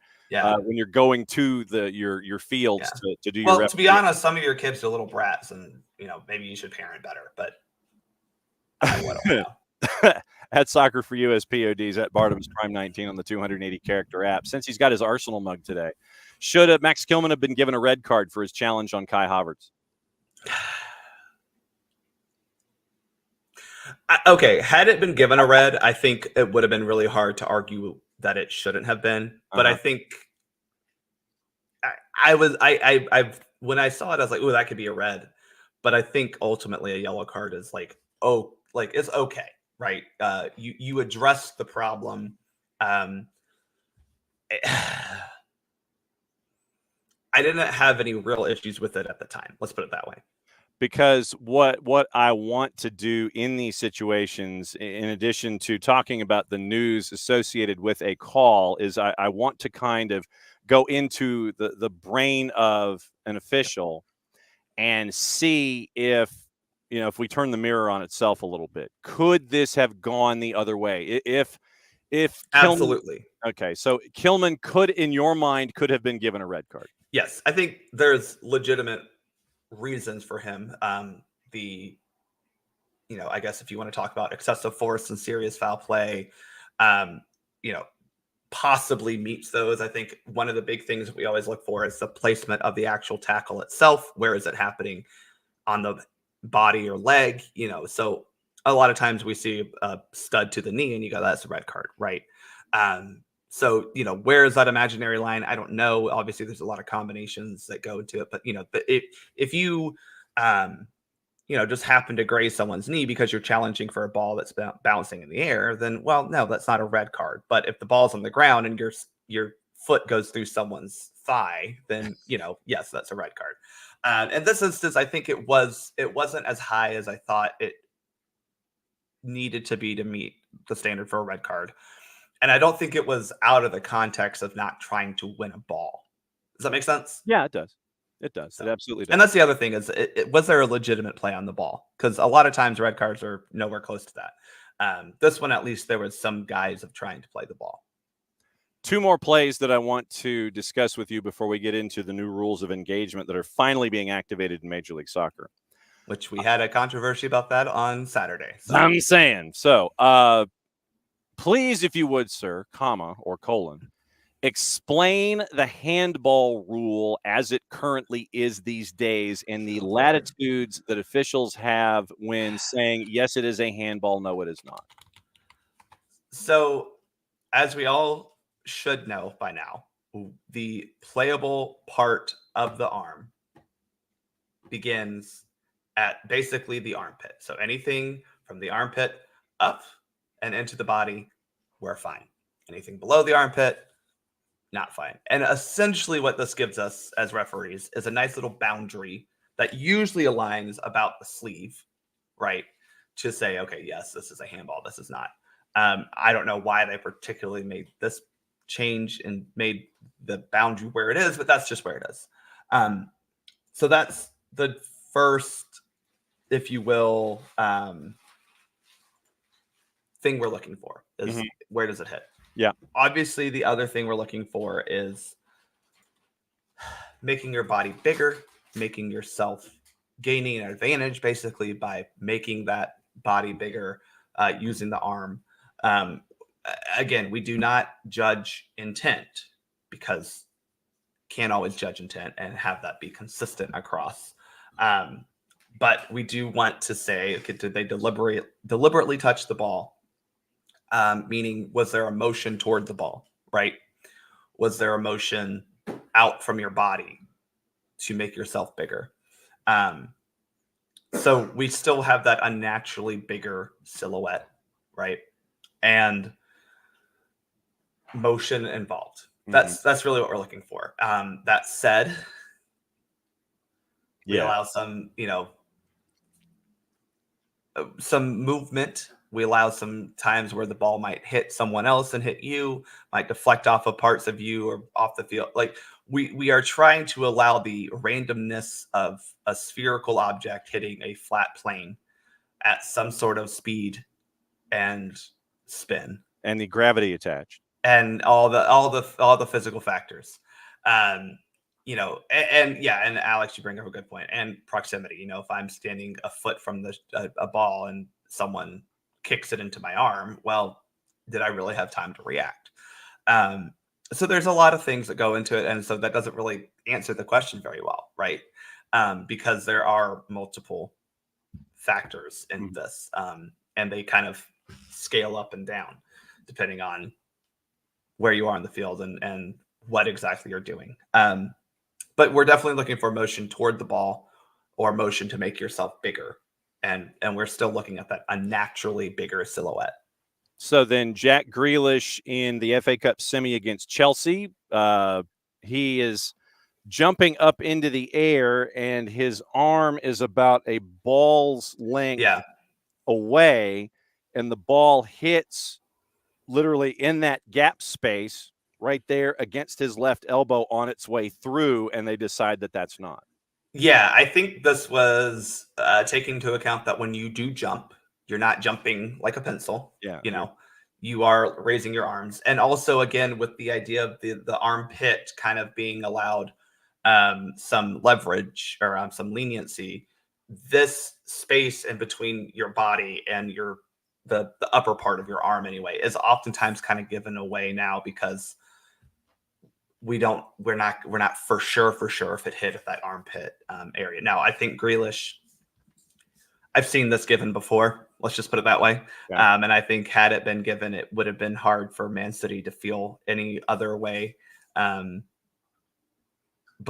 I think they got away with it a little bit, but I understand why it wasn't called. Then you had last night in Cali Classico, as a part of the 3-goal avalanche in the first half, you had basically... I got to be honest, I turned the game off after 4-1. Because, we're good. And then that was a mistake. Yeah, always. Look, when we were talking about it on Thursday, we had the total. We said play the over at least 3.5. In that one, if not 4. It ended up at 7. I'll get that number. Yep. But in that 3-goal avalanche at the beginning in the first 30 minutes, you had it was a free kick by Paintsel, I believe, near the few yards away from the near side corner flag. He sends it into the wall, and you end up with the defender with a chicken wing situation. And they call the chicken wing, and they said, yeah, that's a penalty. Yeah, I think again there was motion involved with this, not just he was standing there. For example, I had a girl Friday night. Now, granted, this is U13, so we're giving her some leniency. But there was a kick taken, and she put her hands in front of her face. Yes, there is motion, but we're not making our body bigger. And obviously you understand what you're doing by putting your hands in front of your face to not get hit in the face, right? Yeah. But anything outside of your body this way is going to typically be scrutinized heavier. Mm-hmm. And I think this is one of those where once that body goes outside your or arm goes outside of your natural body silhouette, if you're going, especially through VAR, now we're really tuned into this, right? So now we can see, did that move forward? Did it move out? Did it move up? What was the motion that was involved with that? Okay. New MLS rules of engagement finally get engaged because we now have our friends from the PSRA attached to the situation. And I wanted to know what you thought about them, plus implementation and what you might have seen this past weekend. Off-treatment rule allows medical professionals with time to assess and treat players off the field to play in a less pressurized environment. If a player with a suspected injury remains on the ground for more than 15 seconds, the referee will stop play, wave the medical crew onto the field to evaluate the player. When safe, the player will be removed from the field and remain off the field for a minimum of 2 minutes for further assessment and treatment. Then you have the time substitution rule. Maximizing, and this is words from Major League Soccer. Maximizing effective match time. The time substitution rule requires that a substituted player exit the field within 10 seconds. Failure to exit from any point on the field within the 10 seconds will cause the incoming player to wait for a 60-second holding period before entering the game at the next stoppage. During the holding period and prior to the substitute entering, the team will play down a player. Exceptions to the rule include injury and goalkeeper substitutions. You also had your in-stadium VAR announcements that are attached to that as well. So we got them. They're now a part of the match, and we had still stuff to talk about involving them. Yeah, I mean, I think the first thing I'll just say about all these is if you're counting personally all of these things, I think you're misunderstanding these rules, right? Yes, you're keeping track if you can as a referee, but like, come on, these are supposed to be just ways to make people act a little bit quicker or give us a little bit better stipulation on when does a player need, when do we actually call for medical assistance for players? Because how many times, John, have you seen a player who somehow has been shot, wounded, left for dead, and then 5 seconds later, Just but a we're still playing, we're going, I mean, so that's kind of this like a good, for example, I had a game yesterday where a kid and his teammate ran into each other. And kid falls down. It's not a head injury, so I have no obligation to stop the match. But, I'm still got an eye on him. And after about 10 seconds, he's still down on the ground. And we get to a point where I can actually stop play because we're not in active defending or attacking modes. That's one of those times where you can go, oh, okay, so he is actually down on the ground.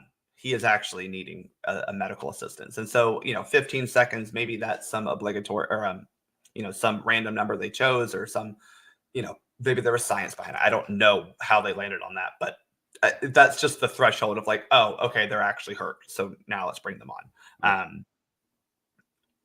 I think that's actually okay. Now, the other one that we got into with this is, well, Miles Robinson was or was not hurt. Who knew? Yeah, I've got this one I've got an issue with, but go ahead.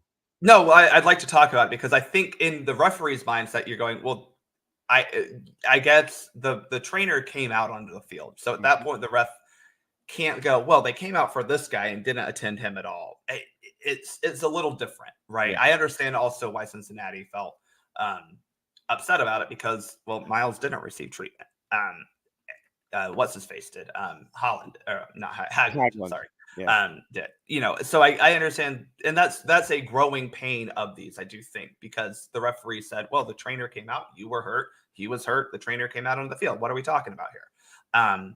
I think these are one of those where if you go back and I know everyone wants the referees to be perfect all the time, but this is just one of those good learning tools of like, well, no, we need to be a little bit more aware of who actually received treatment and who didn't. Where Miles was concerned, Haglund had the injury. When you go back and look at it, I initially thought that it was some kind of head-to-head contact between Miles and Nick Haglund. Then you go back and look at the replay, and Miles is a good foot away from Nick Haglund, grabs his head, and goes to the turf. But exactly. We thought he could have been injured. Absolutely. For me, in this case, if it is simulation, which the evidence is leaning toward that, if you look at it from the television cameras, I would have, and this is once again not knowing what VAR can and cannot do. If VAR could recommend, I don't think it's reviewable, but if VAR in a situation like that could recommend a card for simulation, I would have given it. I also have an issue with Miles where he is feigning a head injury, allegedly. And in this current day and age where we are putting such a premium on paying attention to head injuries, for Miles to apparently fake a head injury and go down to try and slow down momentum, I really raised the people's eyebrow on that one with Miles because literally he was not close to Nick Haglund, grabs his head and goes down. And again, that's why the referee said, well, what are you talking about? You were injured. The trainer came onto the field. You need to go off. Because if I'm looking at that, when I saw it live, I thought, oh, same as you, John. Oh, he got hit in the head or something. So I'm with you 100%. I think this was. I understand. Again, this is a learning tool so that referees, because you can still learn from this and go, okay, let's make sure we see who gets treatment and who doesn't. But at the same time,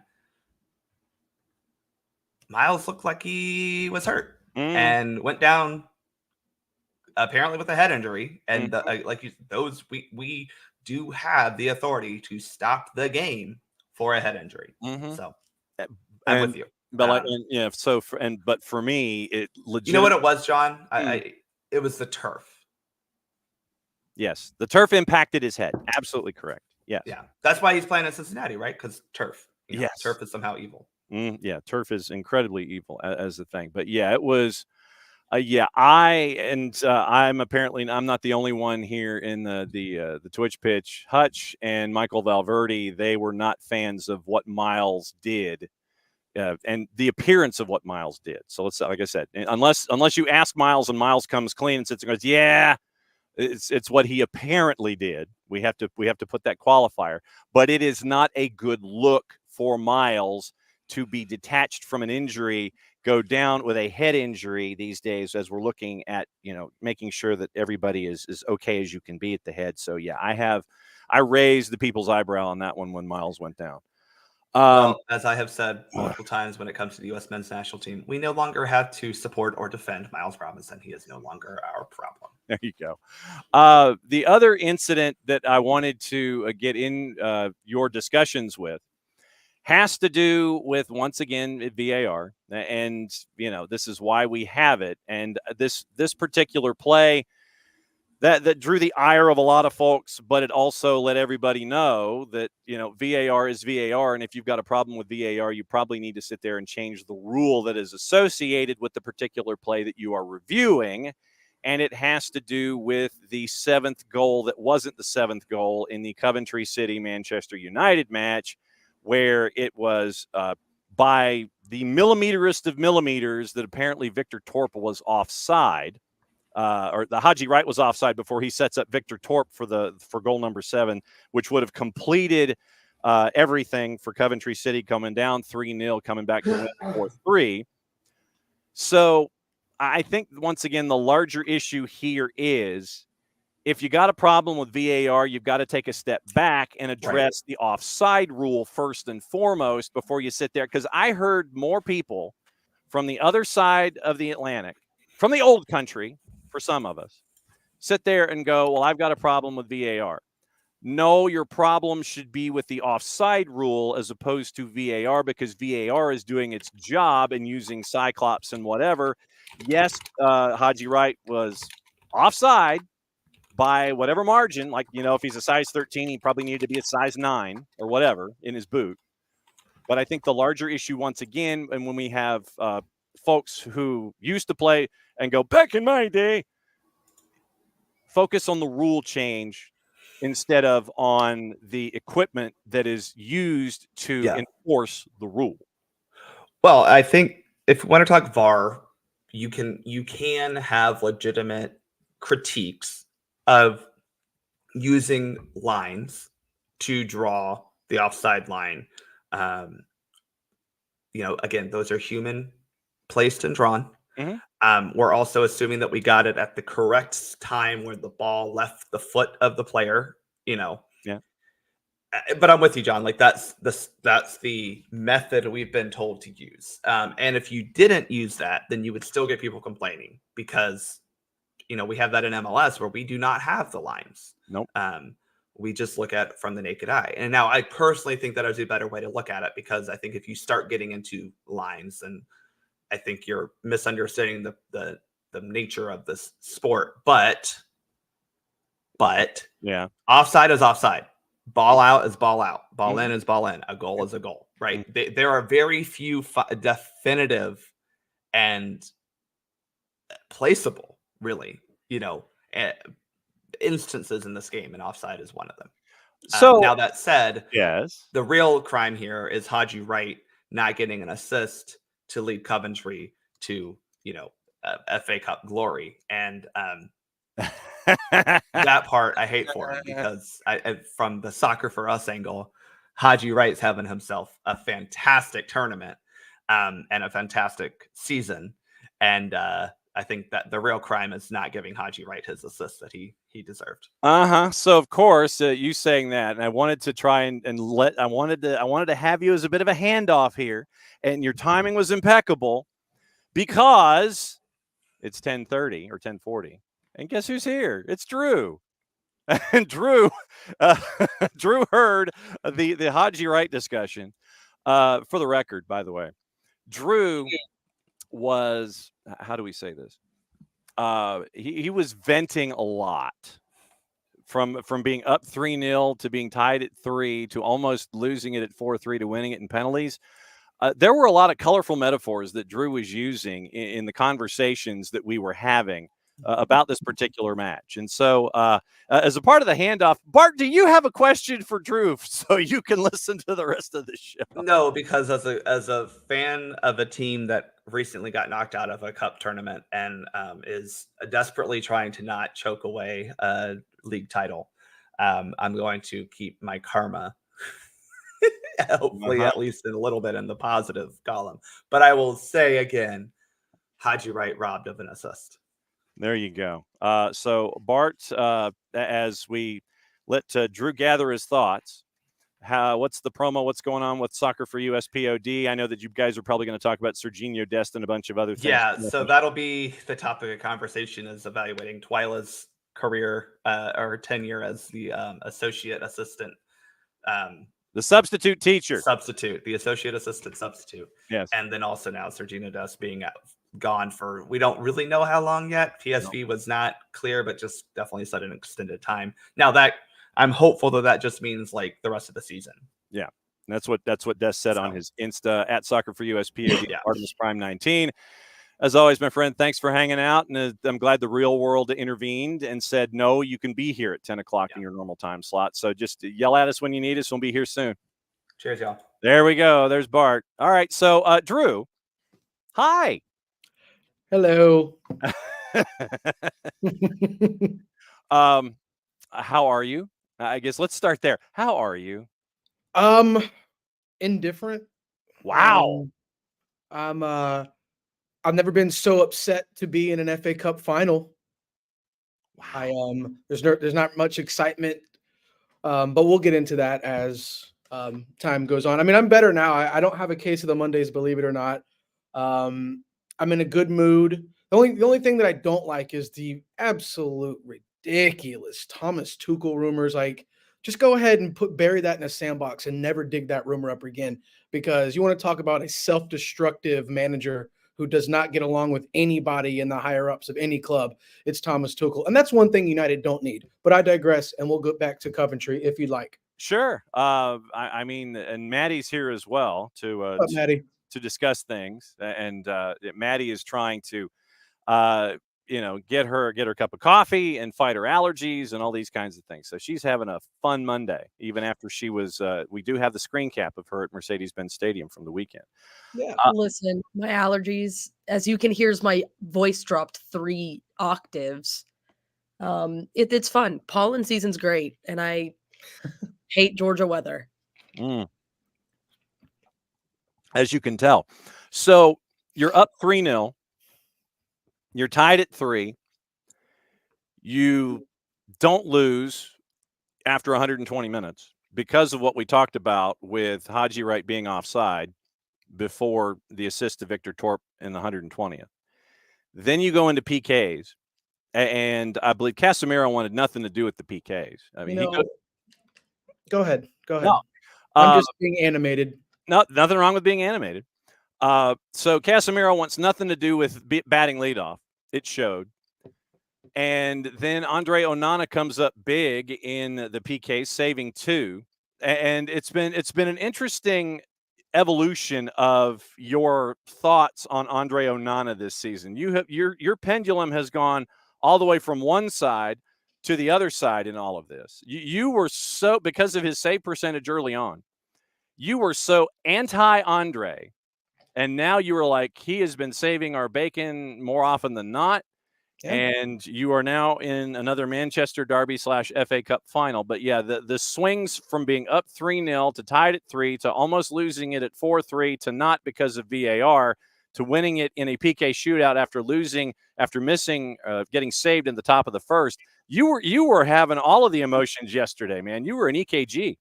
Yeah, it was a very strange sequence of events. But I mean, listen, like I told everybody, or not everybody, but everyone I spoke to yesterday, it would not be a game without Man United bottling whatever lead or whatever chance of victory that they had. And before I get any further, go into this, montage or whatever you want to call it I'm about to do. I just hats off to Coventry FC.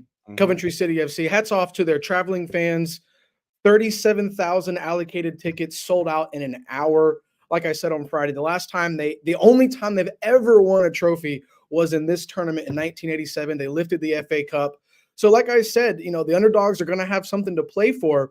And I'll tell you what, I was on my high horse at 3-0 because that's the score that I predicted. And I just knew for some reason that there was plenty of time left. Bruno makes it 3-0 at 58. And then not too much longer after that, what we've seen 3 times in the last month, Ten Hag himself take out a gun and shoot himself in the foot. Chelsea, 3-2, takes out Garnacho, takes out Mainu. The entire midfield, the entire team collapses. Liverpool, up 2-1, takes off Garnacho, takes off Mainu. The entire midfield and the defense collapses. And sure, almost said a word I shouldn't have said. Sure as crap enough, up 3-0 against a championship squad who's in 8th place. The midfield collapses and the defense collapses.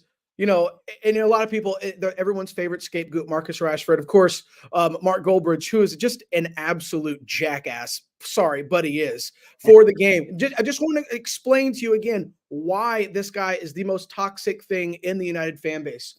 So before the game starts, this is Rashford. There's Twitter evidence. This is Rashford's day. He's going to score today. Garnacho goes off. Geez, I would have taken Rashford off before Garnacho. Mind you, Marcus had been attacking that left side all first half, 3 or 4 crosses, some great moves. And then at the end of the game, before I get back on track here, at the end of the game, do you know what Mark Goldbridge tweets? Ten Hag taking off Garnacho instead of Rashford was the catalyst to the 3 goals being scored. So again, John, you know as well as I do, that's if that's not calling the pot, if that's not the pot calling the kettle black, if you're not playing both sides, what he's doing is again, it's very smart, because with that Rashford tweet before the game, he had fans said, "Oh, okay, well maybe this is a different Mark. We're going to watch." But sure enough, as soon as one of his favorites who jumps in his DMs, who liked his tweets, he's going to he's going to be all over Garnacho like he has been for the last month. Look, the kid's 19. He's played 34 straight games. Okay, no rest. And again, I'm steadfast clear that I think Ten Hag should not have taken both of them off again. But I'm going to get back into why we're really here, and that's Coventry City FC. Yeah. At the beginning of the game, well, the whole first half, I was so confused on that back 5, which was, really a back 8, back 9. I mean, they legit brought their traveling bus and parked it at the top of the 18 and allowed United to. I mean, did you see the high line? Casemiro, Maguire pulling the strings because they could. There was no gap between the midfield and the defense because Coventry was just letting United come to him. And I did put out a tweet. I said, this may fall into Coventry's hands because with that very slow middle of the defense, i.e. Casemiro, i.e. Maguire, if United got caught on a counter, it was a wrap. But thankfully, for United's sake, that didn't happen. But the coach for Coventry City, once again, Ten Hag was outcoached when he needed it the most. He changed it to a back 4 to start the second half and immediately forced United back on their heels. And John, guess what happened? There was a 30-yard gap between the midfield and the defense. Now, a very lucky goal from a shin that beat Onana near post, and another very lucky deflection, which we were putting Onana on a high horse here, but that second goal where he just watched it go in, I had a little bit of a question mark come up above my head on that one. And again, a penalty kick. So no, except for the first goal, which was besides the miss hit off the shin, beautiful. Again, wide open. Besides the penalty kick, both of the goals, they're standing wide open right outside the 6 or inside the 18. One of them was another cutback goal for United this year, which probably makes 600 of the season for that. Yeah. And again, just like Bart said before he left, I don't think Haji Wright got robbed of his assist, because in order to get robbed, there had to be a legitimate reason. Yeah, and Bart did admit that that VAR is what VAR is. It was somewhat, because he is an Arsenal fan, it was somewhat tongue in cheek, knowing that if you got a problem with VAR, you probably need to address the rule that was. Oh, listen, I'm going to continue on that. Trust me. So my hats are going to go off again to Haji Wright, because my gosh, if he can keep this sort of coldness, cool, calm, collect. He was the best player on their team yesterday, and I'm wondering if Jordan's was watching Haji Wright yesterday. Jordan's meaning that idiot who coaches the U.S. national team. I'm not going to say his name because he didn't deserve it. 3GB, yes, whatever. I just think Haji Wright continues to play like he's playing. He deserves a Copa America spot in the 11. But anyways, back to the the offside VAR handball. All right. Well, you know what this is evolving into. What? I took my glasses off. Okay, did you watch the Chelsea-Manchester City game? Oh yeah, we talked about Grealish. We talked about that too. Yeah. What's a handball, John? If Aaron Wan-Bissaka's was a handball, and mind you, AWB did not go like this. He did not do this. He did not out. His arm was in a natural position. He did not sway it out. He did not move his arm to stop it. If that's a handball and Grealish isn't, we really, really have to figure out what to do in the Premier League, in any league that has VAR, because it's not working. Something is wrong with the system. Now I can't see. I'm getting a headache. So let me put my glasses back on. All right. Is it needed? Absolutely. But it goes back to the argument that we had just a few weeks ago, or maybe a few months ago, about there needing to be players who have played the game, played in the Premier League. If you're going to have VAR in the Bundesliga, have veteran Bundesliga players, so on and so forth. You can't just allow these jokers off the street to come in and take a test because COVID put them out of a job. No disrespect, but that's just how I feel that it is. Why can't we put the officials in the game? Why can't some of those guys, not that I'm saying Anthony Taylor because he is a putz on its own right, but I'd rather have him making VAR decisions because he has experience. But I don't want to get caught up in VAR because it has been just a nightmarish topic all year. I mean, my friend calls United Varchester United because it's either last season we got saved. This season it's been completely against United. And remember, ever since Jurgen Klopp brought up United being awarded every VAR decision, I can't remember. I mean, yesterday you can say it got lucky, but he was offside. They didn't show the line on the television, but they showed it on social media. So to me, like Bart said, offside is offside. But I have huge question marks about Christian Eriksen, Casemiro, Scott McTominay, who, John, he trained one time last week, which was Thursday, after being out his first training session since coming back from an injury, and you start him. Now, I don't think Scott played bad, but you know what that resulted in? He had to come off because he was injured again. And do not get me started on these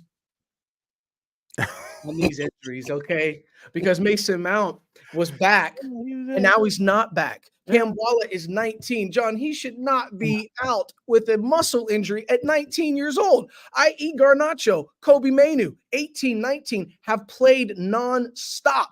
Hell, Diogo Dalot hasn't missed a minute all season. So with the injuries Ten Hag did not have this issue at Ajax. Mhm. Where, in your opinion, what do you think is now? Before you answer, I want to tell you my opinion because this is what brought up to me yesterday from a friend of mine who lives over in England. Yeah. We got Euros coming up. Yeah. Do you see players from City faking injuries? Do you see players from Arsenal who are going to have more European players in the Euros than Man United? Do you see Liverpool slaining injuries? No. I mean, they're bottling everything, but they're still playing to win. There is an issue with the standards at Manchester United, and damn firing the manager. Ten Hag can't play 120 minutes. He does the best that he can. Yeah, he made some mistakes. He does. But the players on the field really, really have to be questioned. Why do we keep switching managers when Mourinho said yesterday there's 5 players on the starting 11 who were on his squad who he didn't want in 2018? So we need to start having an overhaul of players before we continuously blame everything on the manager. Are you going to get in trouble at your real world? No, it was my mistake for letting it go that long. So I'm still fine. I can go a few more minutes. Well, no, I was just going to. No, you're good. I mean, you hit a good stopping point. We got some other stuff that we got the news of the morning to get into, especially with Barcelona. Sorry, it took so long. No, it's all good. No, I want. That's what Mondays are for. Mondays are for getting things off of our chest. Can I get one more thing off my chest too? That I don't think a lot of people recognized. Please. Yesterday, Eric was forced. Now, 2 of them were already starting 11, and McTominay and Rashford. But minus those 2 players, he had 7 academy players, academy grads, academy players, whatever you want to call them, 7 academy graduates in the squad yesterday because of injury. 60 plus separate cases of illness and injury for a manager who's gone to 3 finals in 2 years, 2 of them being the FA Cup, which United hasn't won since 2016. What does Ten Hag have to do? Because again, it's a fickle fan base. Marcus is the scapegoat. So what's next when he wins the FA Cup and Rashford scores a double? Because Marcus is good. If he's not injured, you know as well as I do, Eric will start him. And I don't think he should now. I think Garnacho should move to the left and Ahmad should start on the right. But who knows what's going to happen? We go again on Wednesday at home against Sheffield. That just got slotted back in because of the FA Cup replay. So it's another 3-game week, which United hasn't had since Europe. So, John, my hands are up. Yep. But like I said, that's why we have you do this. That's why we have everybody on the Twitch pitch do this about whatever topic is on their mind on a Monday. It's Reaction Monday for a reason. We want to make sure that your chest is no longer troubled, or at least it is less troubled after. It is now. Thank you, sir. Yeah. So 3D coming up again on Friday. We had an early week 3D because the man was losing his mind and we had to get it off his chest. Drew, it'll also be like an extended 3D because I'm going to break down Sheffield and I'm going to get into Burnley because listen, those are 2 teams who are fighting for their Premier League lives, and maybe it's a little bit out of the fight for Blades, but for Burnley, 3 points, even 1 point for Burnley can put them closer and closer to the safety zone. And again, you just never know what Manchester United team is going to show up. So again, 3D on Friday in Extendo. Thank you. And again, sorry for taking up so much time. It's all good, brother. It's all good. Like I said, it's about getting this stuff off your chest. And so a Prem and Proper 3D review on Monday, and we'll do it again on Friday. As always, Drew, don't get in trouble. Just get it off your chest, man. The only thing I was worried about is I got a little too loud. I know. And as you guys see, they put windows up so nobody can see me anymore. So a little privacy, if you will. So if you will. So, just be good, be safe. Glad this is off your chest. We'll catch up with you on Friday, my friend. All right. You guys have a good week. Talk soon. All right. That's Drew. So Drew got a 3D out of the whole thing. All right. Let me go back through Twitter here and we'll see what's on everybody's mind here in hour number 2. Michael Valverde says the team lacks confidence and bite. I wouldn't say that they necessarily lack confidence, but also I would say that, the whole getting to know you thing, you're trying to figure out, okay, if so-and-so goes here, that means I do this. You're having to think instead of do. And that takes up, I think, a lot of the activity ideas when it comes to those kinds of things. Let's see. And you said Almada doesn't seem to be having fun. I think, I mean, you look at the celebration after the first goal. I think there was some relief there. I know that obviously, I think that Thiago enjoys the game, but I think at the same time there might be on some level, the idea of pressure because Gigi's not in the lineup and Shande's not in the lineup. Things are a little different than as the guy. You kind of put that pressure on yourself. So that might be what you're seeing, Michael. I think he enjoys the game, and you know that when we see Atlanta United 100% healthy, and then you see that kind of enjoyment come through. But I think and it doesn't matter who we're talking about. We all put pressure on ourselves. I mean, shoot, I put pressure on myself every single day, and so I think that it's just wanting to do right by your team, if that makes any sense. I think that that's what we're seeing with Thiago when players around him are injured. It's like as one of the team leaders, you want to sit there and it's like, okay, I want to do my part to try and help out that much more. I think that's what you're seeing from Thiago. And Alex, thing is, in this league, difference between 4th and 9th may be 2 points, likely to continue. Yeah, I mean, we're going to say this all year. The East is going to be a rock fight in a phone booth. We know this. So either you just play to stay in the playoff every year, or we figure out what that differentiator is. I don't think it's our talent, which isn't to say it isn't on the players.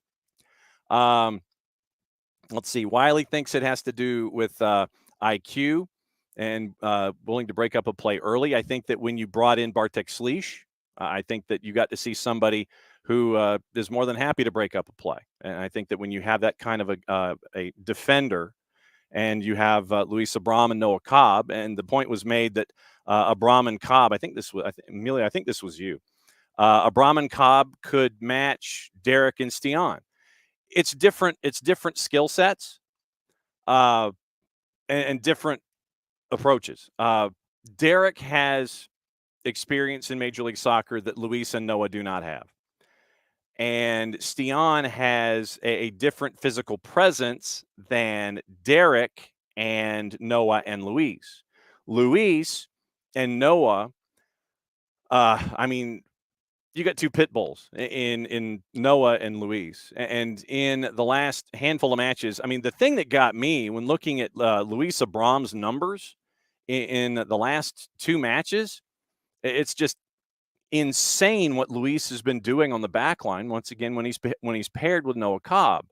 And to see Luis doing that well, I think it's great to see when you have Luis doing that at the back line, because and this is what you want to have folks at the ready if something happens, and you've seen that at the back multiple times, sadly, because of injury.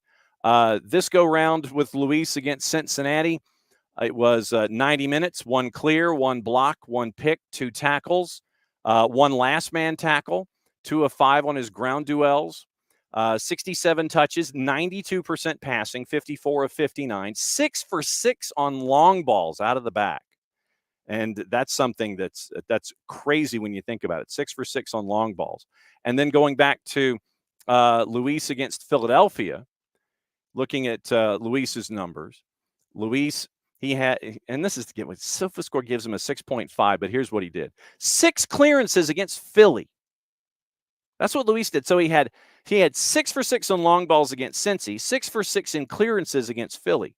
Different things where he's really punching high numbers. 1 block, 1 tackle. He was 4 of 8 on his duels, 3 of 5 of those in the air. And touches, 54. He had 80% passing, 3 for 8 on long balls. So he's had 9 completed long balls in the last 2 weeks against Philadelphia and Cincinnati. So, Luis and Noah, like I said, I think it's 2 different sets.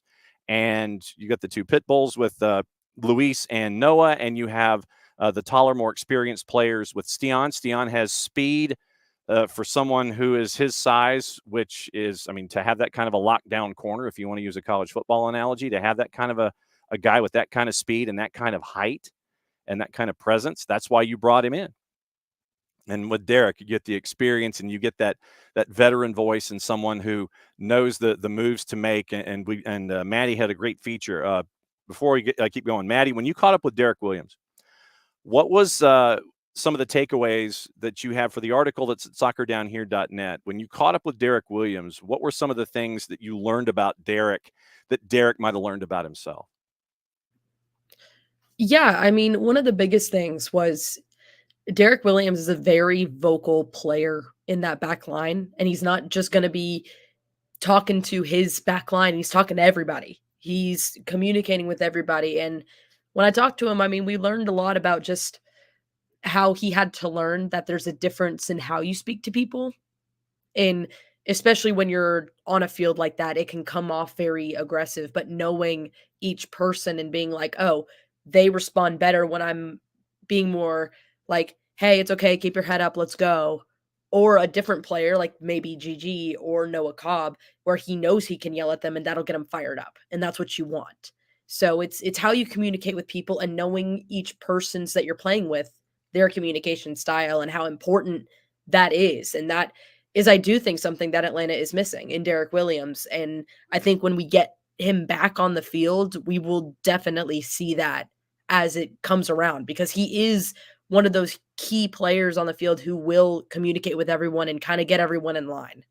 Yeah. So it was Maddie caught up with Derek. So if you want to find out about the conversation the two of them had, you can go to soccerdownhere.net and you can find out more about Derek Williams. And I think that that's also key here early in the season, since we're close to the quarter pole, where you can find out about the new guys. And Maddie has been doing some really great deep dives on the new guys for both Atlanta United and with the twos. So soccerdownhere.net for Maddie's conversation with Derek. It was a great great conversation and a great getting to know Derek kind of a thing. Alex, to the discussion we had in Reffing Down Here, what is a handball? Does anyone know? Does anybody really know what time it is? Does anybody really care? The answer, I think, to handball is rules, but then you get to interpretations. And so club announcement. The club announcement that came out while we were having guestesses on the show, Atlanta United's announced that former NYCFC, Toronto FC, and U.S. men's national team assistant coach Javier Perez has been named the club's director of methodology. That replaces a new position that replaces the existing academy director role. Matt Lowry will become an individual development coach within the club. So that's we'll see what Javier Perez brings to the table as the new club's director of methodology. So we'll see what happens there. Getting into the handball discussion, Tom says, I've seen handballs like that not called a few times, so no argument. It was too close. And everybody going back and forth. Hutch says scapegoating is the technical term. Yeah, that's about right. When it comes to Varingham Forest, I guess that's what we should probably call them, is Varingham Forest going forward. And Dell says you're not allowed to call anything against Manchester City. Of course, it's billable hours. Billable hours. I think that blocking your face is permitted, Emilio, when we're talking handball, because you're within the frame of your body work. I think that's where we are here when you're looking at the frame of the body. If you go to protect your face or if you protect other body parts, I think that you're protecting yourself and you're within the silhouette of your person. I think that's what we're getting at. Shooters in this morning. He has completely, no real surprise, abandoned the Revs. Let's go RIFC. They got their first win against Vegas Lights on the weekend in USL Championship. And then Shooter goes off on Caleb Porter in the twitch pitch. Hutch, refs need independently controllable eyeballs. Maybe we should just go to robots, kind of like in Major League Baseball. Just go to robots. Get it over with. Yeah, Derek, that's what today is. I mean, Derek, that's what we traditionally like to do with Mondays. That's why I call them a reaction Monday, because you have the overreactions, the underreactions, the on par reactions. That's why I just call them reaction Mondays on social media, because I want everybody to understand what happened this past weekend. What happened. We try to add some context to it. We try to get some discussion going about it. We get that the early part of the week. And then as we get into the week, it's like retain the information that we got from the early part of the week and then proceed to the next. It's not like you're just dismissing it and you're going on to the next one, but it's take the information from the week, from the weekend that was, understand what happened, get it off your chest, anything that's because I don't want people to hang on to stuff. I don't want people to hang on to stuff and sit there and just, rage for days upon days if they don't get stuff off their chest. I want you to get stuff off your chest on Mondays and maybe Tuesdays. That's what we're here for. I want folks to take the information from the weekend and apply it forward, getting ready for the next go-round, because there's still plenty of weeks to go when it comes to Atlanta United. Take the lessons about possibly, when to execute a certain kind of a play. Understand that the golazos will happen, and the larger element of the multiple goals in short minute spans, and understanding what, as Brad said, it's down to moments. We need guys to be able to take responsibility and be better in these moments. Simple as that. That's what Brad said after the match on Saturday. And yeah, I mean, legitimately, it is about moments and individuals understanding in a moment that you do X. Take that information from what has happened. Like I said, beginning of the show, dropping 5 points at home, unacceptable. When you had 2 leads, unacceptable. And I also know that in the locker room, it is unacceptable to them. All right, so let's do something about it. You dust yourself off, you see where you are, and take care of business in Chicago. Then you come back home, you've got Minnesota, Charlotte, I don't know what was up with Charlotte. And then you got Minnesota and DC at home. Take care of business. You got a match in hand also. And so, as Alex said, the East is going to be the East. There's going to be some whiplash when it comes to the standings. That's just the bottom line. You could have a great week and you can rock it up the table. If you have multiple matches in a week and you hit 2 clunkers, you could be dropping. But the East is going to be a fight. It will be more competitive than the West, I think, by the time it all settles out. Del, I did not hear about the Zidane rumors. Is he going to attempt to go to a man? Is he saying that he's going to do something else other than the French national team? Just that's well, and Hutch, bless you for saying that I'm the Lucy Van Pelt of morning shows and podcasters. But I'm not going to pull the football out from in front of you, and I'm not going to cost you a nickel either, or a dime, or I don't know what her cost is these days. Doctor is in. It's not going to be a nickel. I'll tell you that right now. It's not going to be a dime. I'm not charging for this. I'm not charging you for the doctor is in. I feel like I should put my arms on the table at this point.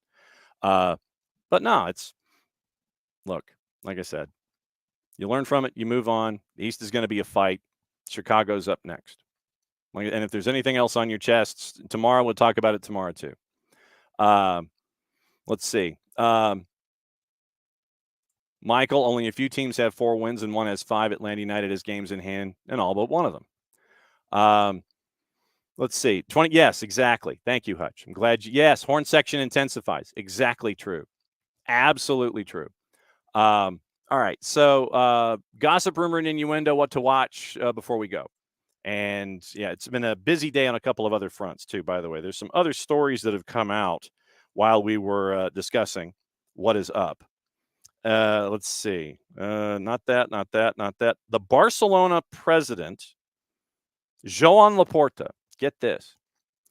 He is calling Monday. He said the club will demand a Clásico replay if they can prove officials made a mistake by not allowing Lamine Yamal's, quote, ghost goal, end quote. The champions fell 3-2 against Real Madrid at the Bernabeu. Multiple controversial incidents, leaving them 11 points back in La Liga. Most debated was Yamal's first half flick from a corner, which may have crossed the line before Madrid keeper Andre Leunen pushed it away. Without VAR in Spain, or without goal line technology in Spain, officials used VAR to try and confirm if the ball had crossed the line, but could not be certain it had, so play continued with the score level at 1. Laporta demanded the Spanish Football Federation and refereeing committee send Barcelona all footage of the incident and audio recordings of the officials' conversations. Quoting Laporta. If, once the documentation has been analyzed, the club understands that there was error in the assessment of the play, as we think there was, we will take all the necessary steps to reverse the situation without ruling out any legal action that may be necessary. Great. Now they're sounding like VARing them for us. If it is confirmed that it was a legal goal, as we believe it was, We will go further and ask for a replay of the match, as it happened in another European match due to a VAR error. He was referring to Anderlecht and Genk in Belgium top flight in January. Replayed following the misapplication of the laws of the game. That's misapplication of the laws of the game. That's not an electronic misinterpretation. Xavi said it was a disgrace that Spanish football did not have goal line technology. That's part of the discussion. Laporta also criticized a general misuse of VAR, saying there appeared to be contradictory criteria for its intervention depending on the teams involved. So what works for us ain't working for y'all. And what's working for y'all ain't working for us.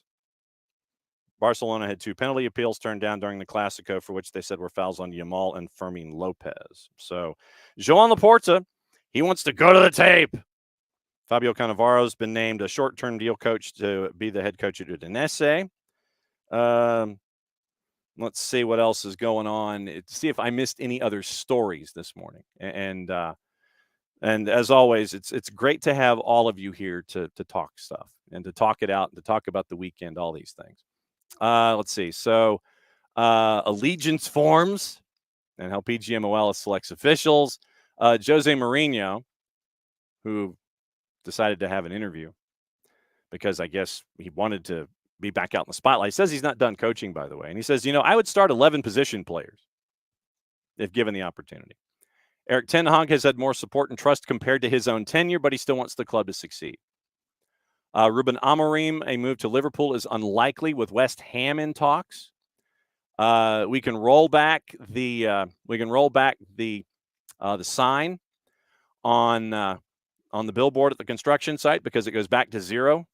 Days without stupidity down here. We had a few. We had a bit of a run. Chelsea have condemned the racial abuse on social media directed toward striker Nicholas Jackson, said they will support any criminal prosecutions. Jackson's misses during the FA Cup semi-final defeat by Manchester City on Sunday overshadowed what had been a good display. Senegalese international, 10 Premier League goals in his first season.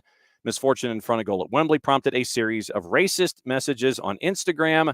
Chelsea came out with a statement. And I hope that if they find who did it, Anti-Nico 78230047 on Instagram or whatever the handle is. If they find out who it is, prosecute him to the fullest extent of the law. And I mean it. I'm tired of this ish. Stuff like that does not belong in the game. Does not belong in the game. Not one damn bit. We're all better than that. Gossip, rumor, and innuendo before we go. And what to watch, where to watch it. And the week here at SDH, which is very, very busy. Very, very busy. Barcelona interested in signing Luis Diaz from Liverpool. Wolves considering Aaron Ramsdale. Liverpool's Shalman Kelleher. Sunderland's Anthony Patterson as replacements if Jose Sa leaves the club this summer. 3-letter paper. Take the information at your own peril. Manchester City willing to listen to offers for Jack Grealish this summer. Football Insider. Barcelona will listen to offers for Ronald Araujo this summer. Manchester United showing interest. Crystal Palace could join the chase for Club Brugge midfielder Rafael Onyedika. 3-letter paper. Arsenal, Liverpool, Manchester United among the clubs interested in signing Ferland Mendy. Dortmund will have to pay a club record £35 million if they want to turn their loan of Ian Matson into a permanent deal. Sir Jim Ratcliffe contacted Thomas Tuchel to see if he'd make a commitment to the club should they part with Erik ten Hag, thus what Drew was talking about. Remember, Premier League clubs considering a move for Atletico's 19-year-old striker Samu Amordion, who's on loan at Alaves. City face competition from Arsenal and Liverpool to sign Wolves left-back Ryan Aït-Nouri. Arsenal going to have to pay €60 million if they want to sign Dusan Vlahovic from Juve. United Newcastle could move for 29-year-old France midfielder Adrien Rabiot if he doesn't sign a new contract with Juve. Leeds likely to accept offers of close to £30 million for Wilfred Gnonto, who's attracting interest from Premier League clubs.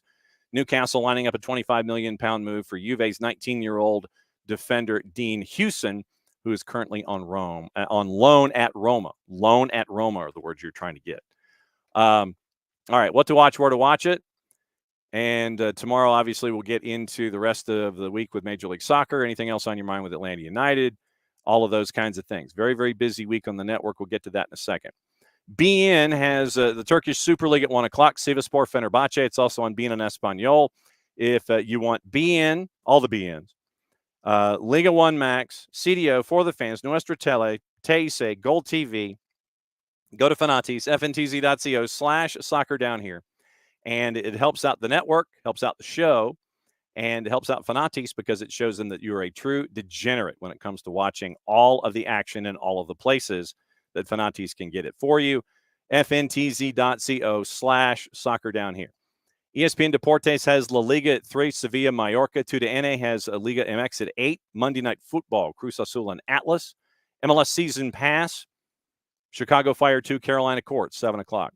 The Plus has Middlesbrough and Leeds. Leeds needs the win badly to keep the beat at the top of the table in the championship. They also have got La Liga at 3. Paramount Plus has a doubleheader, Rome, Bologna, Milan, and Inter at 2:45. All right, so here's the week. First off, at noon, it's Soccer's in Session, and we catch up with a couple of boys coaches from around the state. The 2A, the 4A, and the 6A classes had their first round matches on Friday. And so because of that, we catch up with the head coaches at Islands, Jeff Davis, and River Ridge. 10 to 12:15 or so, and then 12:30. So we'll catch up with them. 12 o'clock hour, Soccer's in Session, presented by our friends at Kaiser Permanente, getting you ready for the playoffs. Speaking of the playoffs, tomorrow we will be at North Gwinnett for Mill Creek and North Gwinnett on the girls' side. 7:30 kick, be on a little ahead of time to get you ready for that one in 7A girls. And we will be at North Gwinnett at Tom Robinson Memorial Stadium for that one. Wednesday, it is Atlanta United 2, Chattanooga FC. That is a 7 o'clock pregame start. Kick a little after 7:30. Maddie Cruz, Jarrett Smith, and myself will be there at the Fraction for that one for you. Thursday, Jason will be in Perry for our other second-round matchup, Trinity Christian and the Perry Panthers. We had Nathan Dooley on last week on Soccer's in Session to talk about the men's and the boys and the girls sides there. Trinity Christian taking on Perry, and it's going to be an interesting one because our favorite member of the GK Union, Jessica Charman, is the goalkeeper coach at Trinity Christian. So Trinity Christian on the road, and they are going to be at Perry. That is going to be the matchup. It'll be a little before 6 o'clock when Jason comes on the air from Middle Georgia. Trinity Christian and Perry, that's Thursday. And then obviously getting you ready for the weekend. Maddie and I, Friday, will be at Reformation Brewing. Maddie, this will be fun because at Reformation, we get to break everything down for the beginning of the season in the WPSL for the Georgia Impact for their roster reveal and getting to know you event up at Reformation Brewing. So we get to catch up with Georgia Impact and their roster reveal on Friday. Ooh, sorry, you caught me in a whim. Yes, I'm very excited. I'm actually really excited to get to go up there and get to talk to all of them about Georgia Impact. It's exciting stuff. It's fun. Yep. And so a very, very busy week. So basically, bottom line is Tuesday high school, Wednesday MLS Next Pro, Thursday high school, and Friday it is WPSL with me and Maddie up at Reformation Brewing. So it's going to be a fun week. Maddie, any thoughts before we get out of here, before we join everybody back here in about 35 minutes for Soccer's in Session? Ooh, anything else you want to get off your chest? Is there anything else here on a Reaction Monday that will start the week off on the proper note? And by the way, there's Maddie right there, middle of the screen, right there, middle of the screen, next to the Forest jersey, the one to the right. That's Maddie. So Maddie was in the open, 2 minutes and 13 seconds, and according to Dell. So that's Maddie. So what else is on your mind? It's gonna be a fun week of soccer. Excited to get back into the swing of things and getting ready. And I was gonna quote head coach Steve Cook from yesterday in the post game show. We have more matches this week. Let's move on and let's get them done. Yep. So that's what we're gonna do. Like I said, it's high school playoffs round number 2. It is MLS Next Pro in the midweek, Atlanta United on the weekend in Chicago, taking on Chicago Fire, and the Twos take on Chicago Fire 2 on Sunday. So that's the week for us, and that's the week with you as well. And we love having you here on the Twitch pitch as a part of things all season long. Once again, brought to you by our friends at Alliance Nurse Corps, and I need to get a better holder I need to get like an easel and move this forward about 3 feet. So this is our friends at Alliance Nurse Corps, great sponsors, great friends with us here at SDH. And here's your QR code for Kickoff Coffee, kickoffcoffeeco.com. Don't forget to use the code SoccerDownHere15.